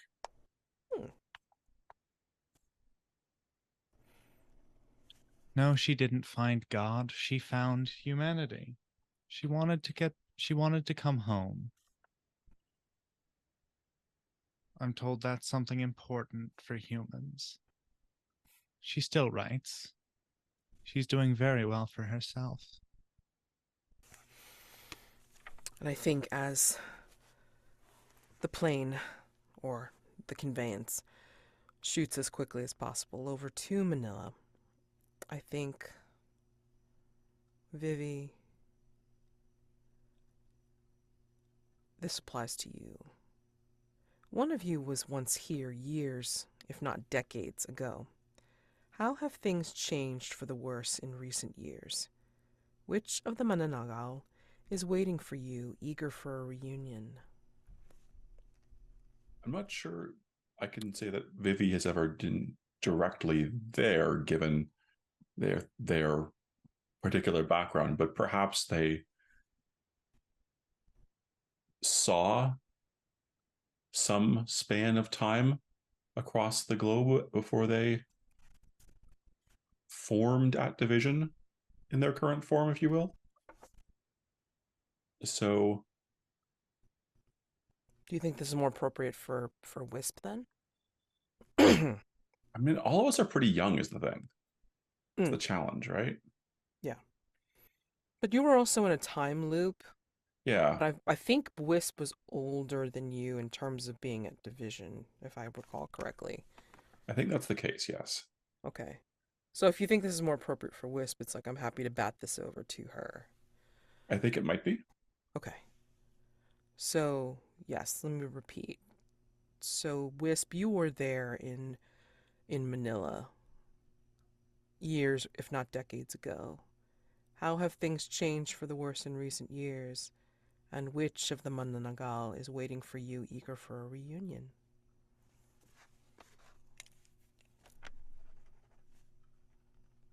Oh, interesting. Uh, I think that again, it's a quite mundane problem, but I think that poverty was always an issue, but it's gotten even worse somehow since Wisp was last here, and the Madanangal that she knows who's waiting for her. Um, I don't I don't know what their name is. I'm bad at coming up with names on the fly, but I think they're sort of a an activist, sort of firebrand type, um, a radical who balks at changing things through official channels because that shit doesn't work. There's someone who wants to blow things up, maybe literally. Wisp and her violent friend. Okay. Game Well, recognized game. yeah, exactly. I was just thinking that. Nice. So, yeah, I think as the ship lands itself on top of one of these buildings, I mean, as you saw Wisp from the windows, yeah, it's just gotten worse. I mean, just like, you get this before. I mean, it was what it was. I mean, kind of similar to your sparse landscape, I guess, but more urban. I mean, like you saw these buildings and they were rather like simple but yet shoddy. And even now, even in this more modern time, it's like they're just more run down than you would have thought would have been possible. Um, and so this is the building that you land on. In the corner, away from the landing circle, I think, um, yeah, you see a dark figure wearing a dark, wrinkled habit, and the sun is just set. The city lights are burning brightly on the horizon as it's raining hard, and Sister Teresa waits alone. The wind is pushing against her umbrella. It's like almost ready to turn itself inside out as she's waiting. And yeah, I think as you get out of the plane, you smell the delicious smell of food in the air, and you can hear people calling out to each other um, in the distance and probably below you in the building. Um, as even though it's nighttime, the Mananagal are just waking up and calling to each other to eat breakfast. So, Sister Teresa advances upon you. Cheeky grin, knowing eyes, plump, a wrinkled nun habit. And she's, it's like, oh, Division Omens. Welcome. Let's, let's get you all out of the rain, yeah? And, she's like kind of motioning you guys forward to go down this, down off this roof. It's a tight fit a little bit for you, unfortunately, Wisp. But because everybody's short, and yeah, you may have to turn sideways to get down the stairs. And she'll say, like over her shoulder, it's like, unfortunately, the elevators are inoperable, so we just have to go down the stairs like usual. Sorry for the fucking conditions. It's just, oh, God save us. It's just how it is right now, unfortunately. And the apartment she shows you into is humble, cramped. See a crucifix on the wall, an old family photo in an ornate frame, and maybe a single newspaper clipping with a headline about some mysterious disappearances in a particular neighborhood. But that's about it. Anyone want whiskey? Taking out the good stuff for the division guests, yes. Sure. She will set out all the glasses needed, and yeah, she's gonna splash whiskey in them. And while you are down here and getting ready to talk to Sister Teresa, I need to ask, and I should have asked beforehand, do your handlers go with you, or are they left back in Centralia and it's like Bob, maybe, coming with you, like one of the other agents? I guess that would answer our question about how we did on the quarterly review. I Depending on think whether they it's show up or Bob. not. Or I mean, it someone doesn't even like have to be Bob. all of them, or like it doesn't even have to be all or none. Maybe it's like, if you think your handler would have come with you, then that's fine. We could say that they are there. But, you tell me. Who misbehaves the most? I think I that his feel like mission. since Sorry, you go. Zero did tell Cobb that he walked through a door, that might inspire more careful watching. Because they wouldn't want him to do that again. I don't think Agent Peace is here. He's working on that promotion, and this isn't going to get him that. So, Right. Okay. I don't think Agent Ehrlich is here. Vivi works hard to be the responsible one. True. Very true. Although she might video call you at some point, like, once time zones are figured out, then she'll call you again for some dream protocol stuff. But yeah, for right now, you are in Manila in the evening.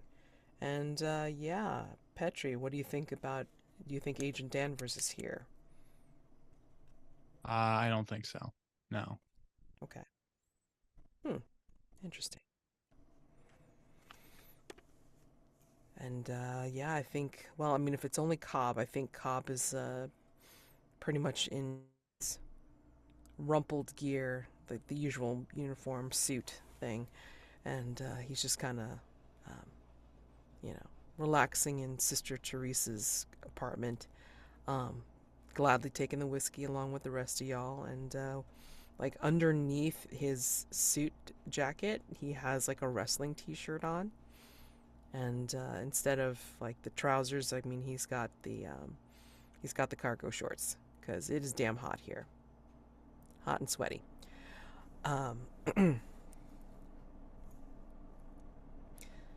So she basically says to you all, yes, 3 murders so far, all Mananagal, and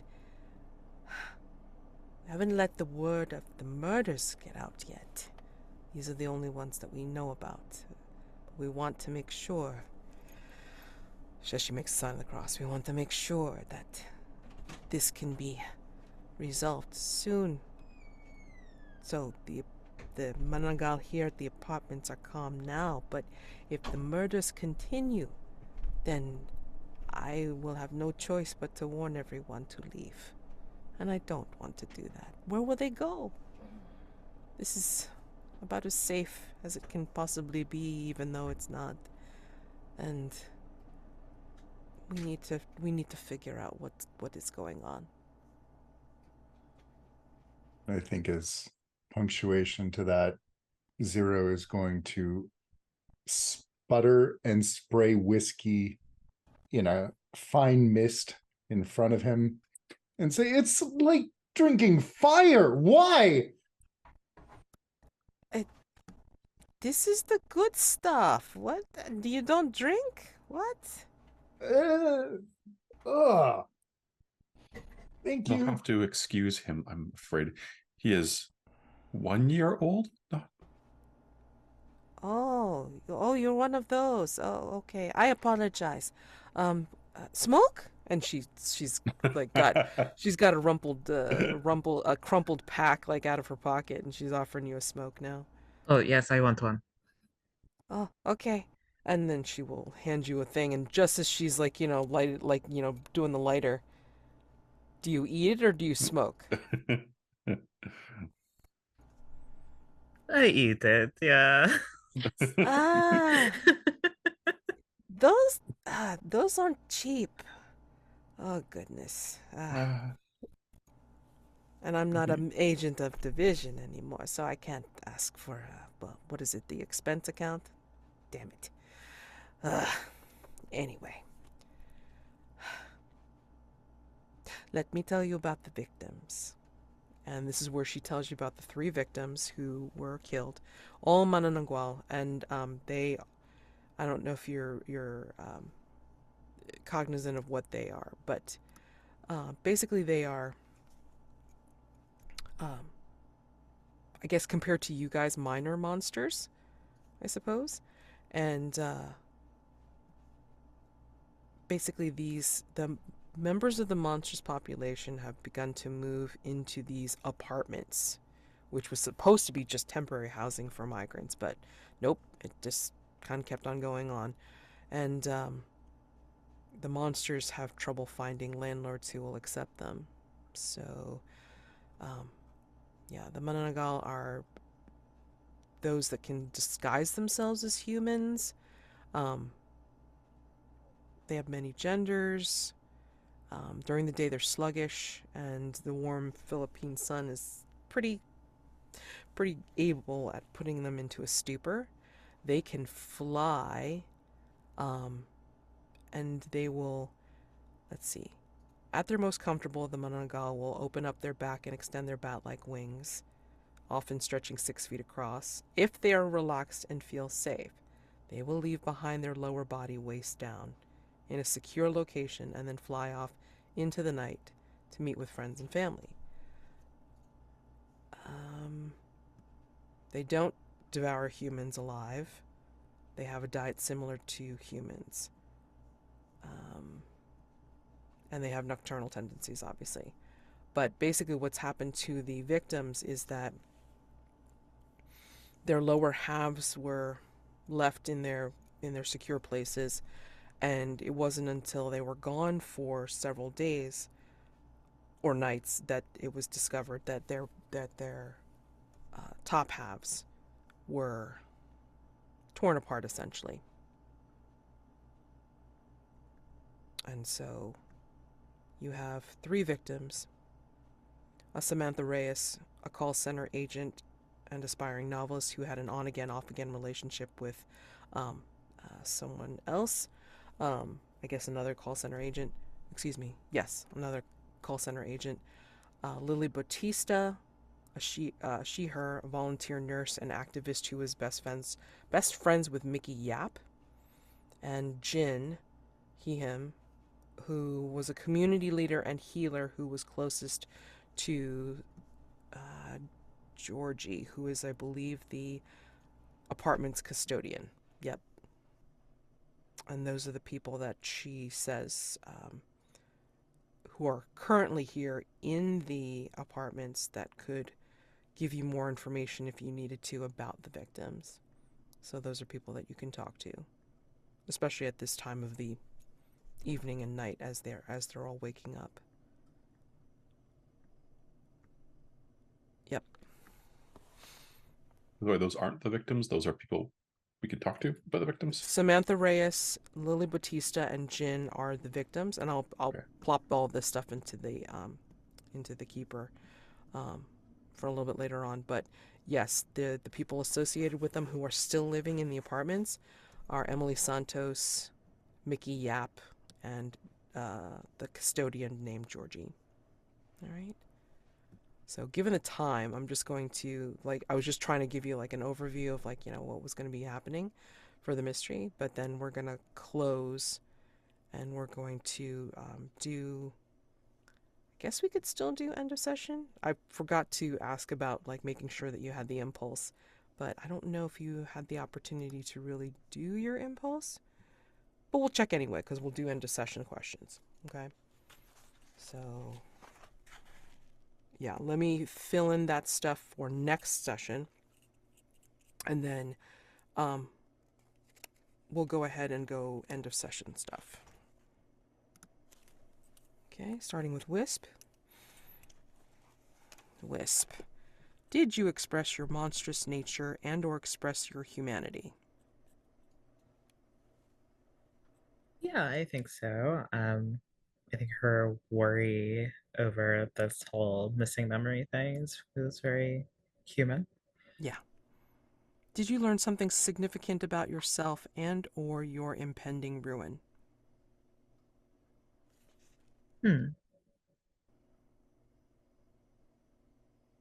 No. Okay. Did you learn something significant about a fellow monster? Did I? I'm thinking back to that scene with Petri. You found out that they can swallow a big ass book. Oh, that is true. I don't think I knew about their No. Just how far interdimensional from human they library. were. Yeah. Yeah. You Yeah, were in it. totally. What do you mean you didn't know? I don't think she knew You that were it was swallowed whole associated with in the you. library. She knows about But the library. She doesn't know you're connected to it so intimately. right. Exactly. It's not something that I don't think you mentioned in a debrief. Let's put it that way. No, I did. Oh, okay. Well, I'm I mean, I pretty don't sure think on camera even. I don't know whether your fellow monsters knew what that meant. Did you uncover at least one key of the apocalypse or attempt to unlock Doom's doors? So, I mean, that doesn't really apply because we weren't aiming for that and we weren't in a mystery just yet. So I'm not gonna mark it against you and make you do one ruin because again we were not necessarily into the mystery just yet. I want to mark the ruin. I'll take You want to it. mark? Okay, if you want to Yeah. mark the ruin, sure. I mean, okay. I'm gonna ask: did you pick an impulse and did you do it? Yes, my impulse for the session was, did you entangle another monster with your prophecy? And I think so by giving Petri this book Oh man, for nice, safekeeping. Yeah. very cool. Okay, all right, yeah. So feel free to get that mark of ruin. Alrighty, I'm okay. such a good librarian, you guys. I have so many books. Zero, the found. Did you express your monstrous nature and or express your humanity? I think a bit of humanity with his spreading of the hot goss. Well, I would have called it curiosity to start, but hot goss is also acceptable. Did you learn something significant about yourself and or your impending ruin? I don't think so. I don't think so either. You were too busy spreading the hot goss. I will note that Zero exhibited a significant change in behavior and motivation, which is potentially an answer to that. Zero True. was looking for answers, and then when Vivi was like, "Hey, do you want to help us about processing the answers?" They were like, "Nope, okay, thanks, bye." Oh, wow. Mm, And you that's saw Petri like flinch even a little bit for the first time, maybe ever. huh. Yeah. Oh man. I That's mean, something significant about a fellow monster, perhaps. yeah, Well, that's the next also question. the look. Oh, the look. That feels significant. Something about humanity. You learned about the look. Yeah. Okay. Okay. All right. Did you learn something significant about a fellow monster? You can totally mark that off. Did you uncover at least one key of the apocalypse or attempt to lock Doom's door? Um, No. okay. I mean, again, I'm not going to count it against you guys because we weren't really aiming for that. We were in downtime, but I mean, if you want to mark the ruin, go right ahead. Did you have an impulse and did you do it? My impulse was to open my mind or heart to another monster, and I'm not sure I quite got there. I was hoping for more from Vivi, but Did you think you revealed any? Well, I'm trying to think. It was like between Vivi and Petri. I'm trying to think if you opened your heart to them or you were just. I mean, the move was rolled between you and not with Vivi. me. Okay. Yeah, if you don't think you hit it, then that's fine. Yeah, just try it again for next time, or pick a different impulse, depending on the situation when we dive into the mystery. Okay. All right. The last, Vivi. Did you express your monstrous nature and or express your humanity? Yes and yes. Yes. Yeah. Did you learn something significant about yourself and or your impending ruin?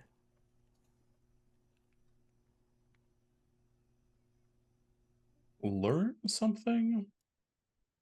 Well, maybe. I mean, I Vivi, feel like you were really digging and leaning hard into the whole, you get The that book. audience sure did. Yeah, yeah. right? I mean, you kept on saying that you could totally recreate this book, no problem.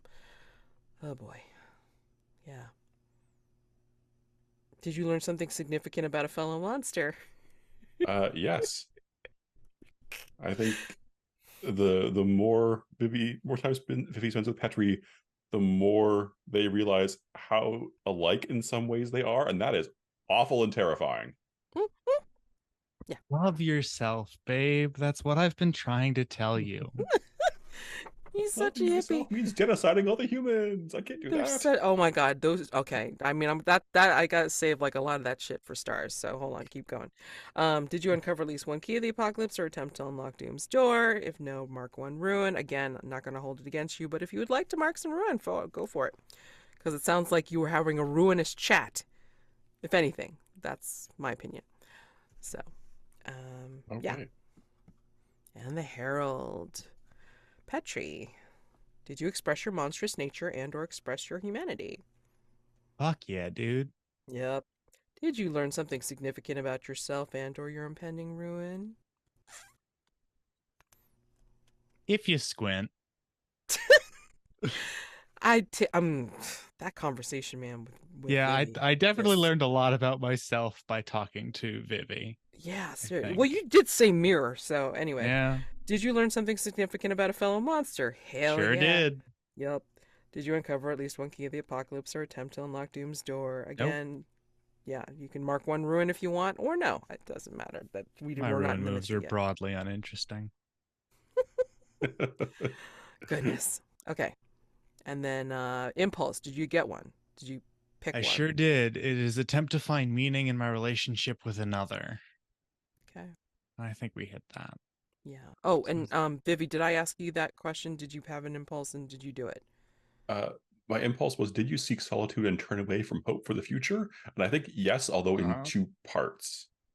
Seeking solitude was avoiding Wisp, and taking the book is turning away from hope for the future in Vivi's mind. Gotcha. Okay. Well, if you done did it, then take it for sure. Oh my gosh. Okay. So, yeah. Thus endeth the session. Again, we will get all the deets straightened out for the beginning of next time, and that will be a question for off camera. Like, you know, once I pause the recording, I'll have to just check in about next week. But anyway, stars and wishes while we're still recording, please. God knows. Holy crap. Stars are things that you liked about the gameplay today, each other, and then wishes are what you'd like to see for next time and the future, because God knows. I'm going to go first because, damn, let me see what I actually took notes. I was trying to star like everything. Petri was so profound, but such a great character choice in swallowing the book. That was like, Is that a wow. character choice? I mean, it is to me. I'm just glad you noticed. Yeah. Oh, how do I not notice that? Jesus. And then Zero calling back to Vivi's looks about about Wisp. I was just like, jaw dropped. That was good. That was a great star.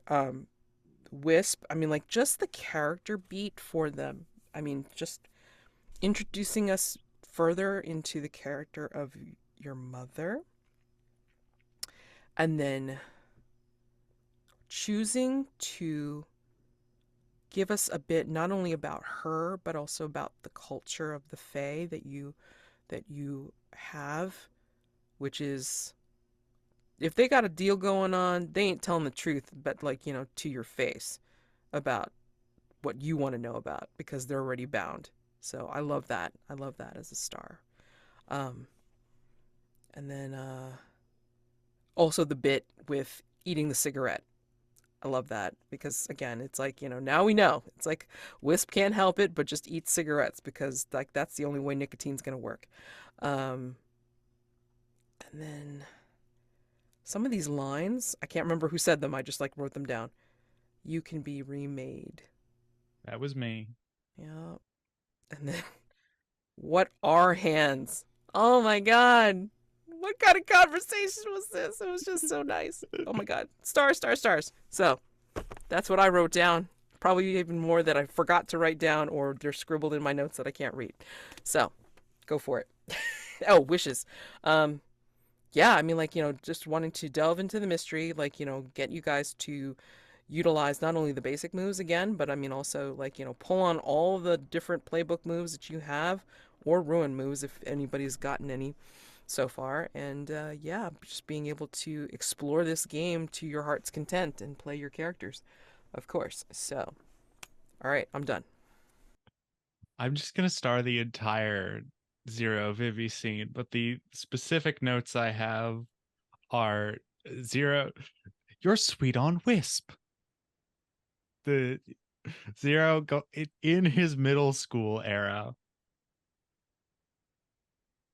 Here for it. Normal human flavor is another one I have written down. And then I think it was Vivi that engaged the chill pose. Yep. Such a great touch. I loved everything about that scene. Wishes. Come back to me. I volunteer to go. Mads doing the heavy emotional lifting, and Melody doing the heavy emotional lifting of teaching Zero how to human, and giving Zero absolutely the worst knowledge that was possible in that moment was wonderful. It was a great touch, and so, but Mads and Ben, thank you for handing me a chance to run away and be a scared teenager.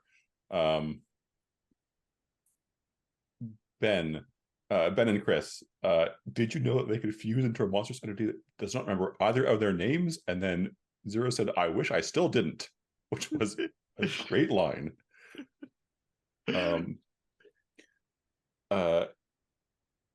Chris and Elle, it's not a good idea to sneak up on me, and then Petri just totally gormlessly, okay, like that was a fun little character interaction.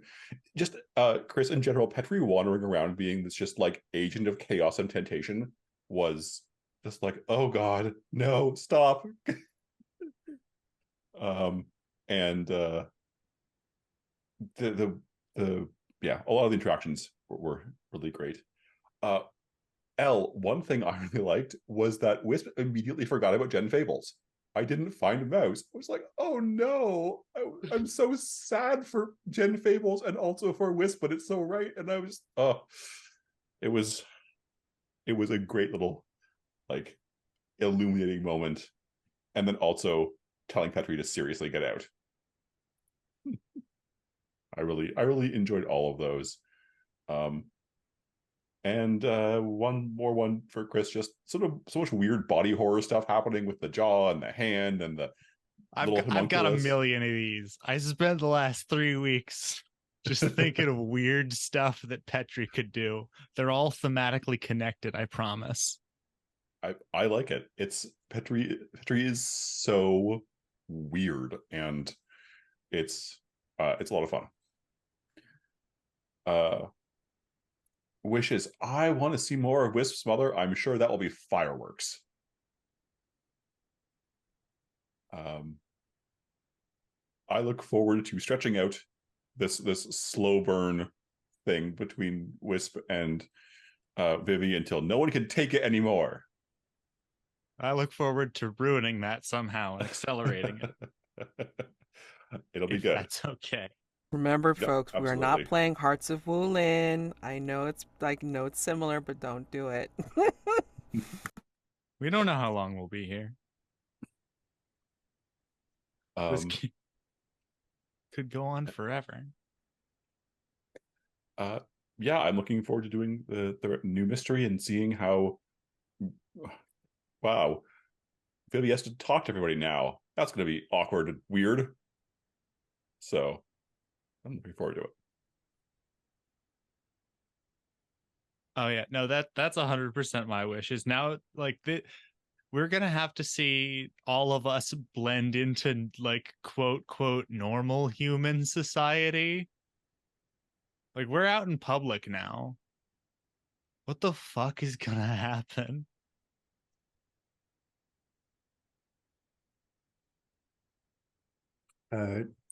Yeah, star for all the it was a good downtime episode today. I'm glad we did get to see the beginning of the next mystery, but it was good just to have some time with the characters to do the slice of life kind of scenes. Star for Mads, the scene with Melody. When it started off, I was going for something else, and then you mentioned the sweet on, and I was like, oh, well, this could be fun. And so thank you for uh, tossing that out there, and that surely will not come up next session. And Matt, I enjoyed getting to put Vivi on their back foot, feet, putting Vivi off, and then getting to do it again with Petri when good old Agent Danvers had the look, which Zero is going to be paying a lot more attention to now forever. Oh god. Yeah, no, Stars Mads. That was such a moment.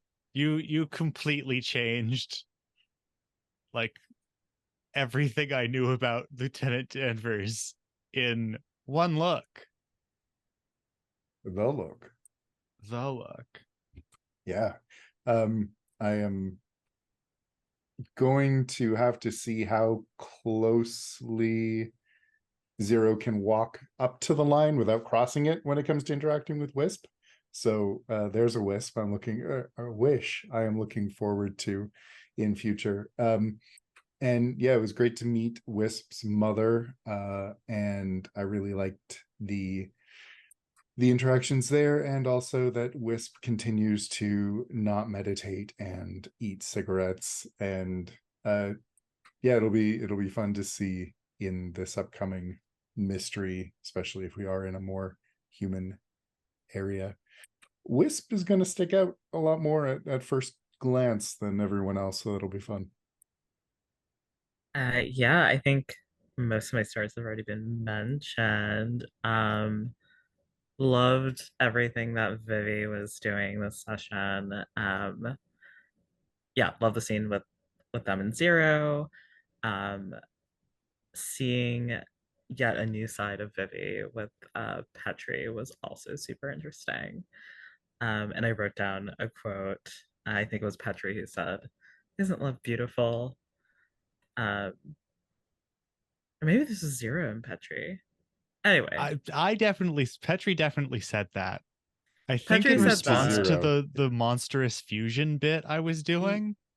I don't know. I was kind of spiraling through that whole scene. I had no idea. I was off the rails.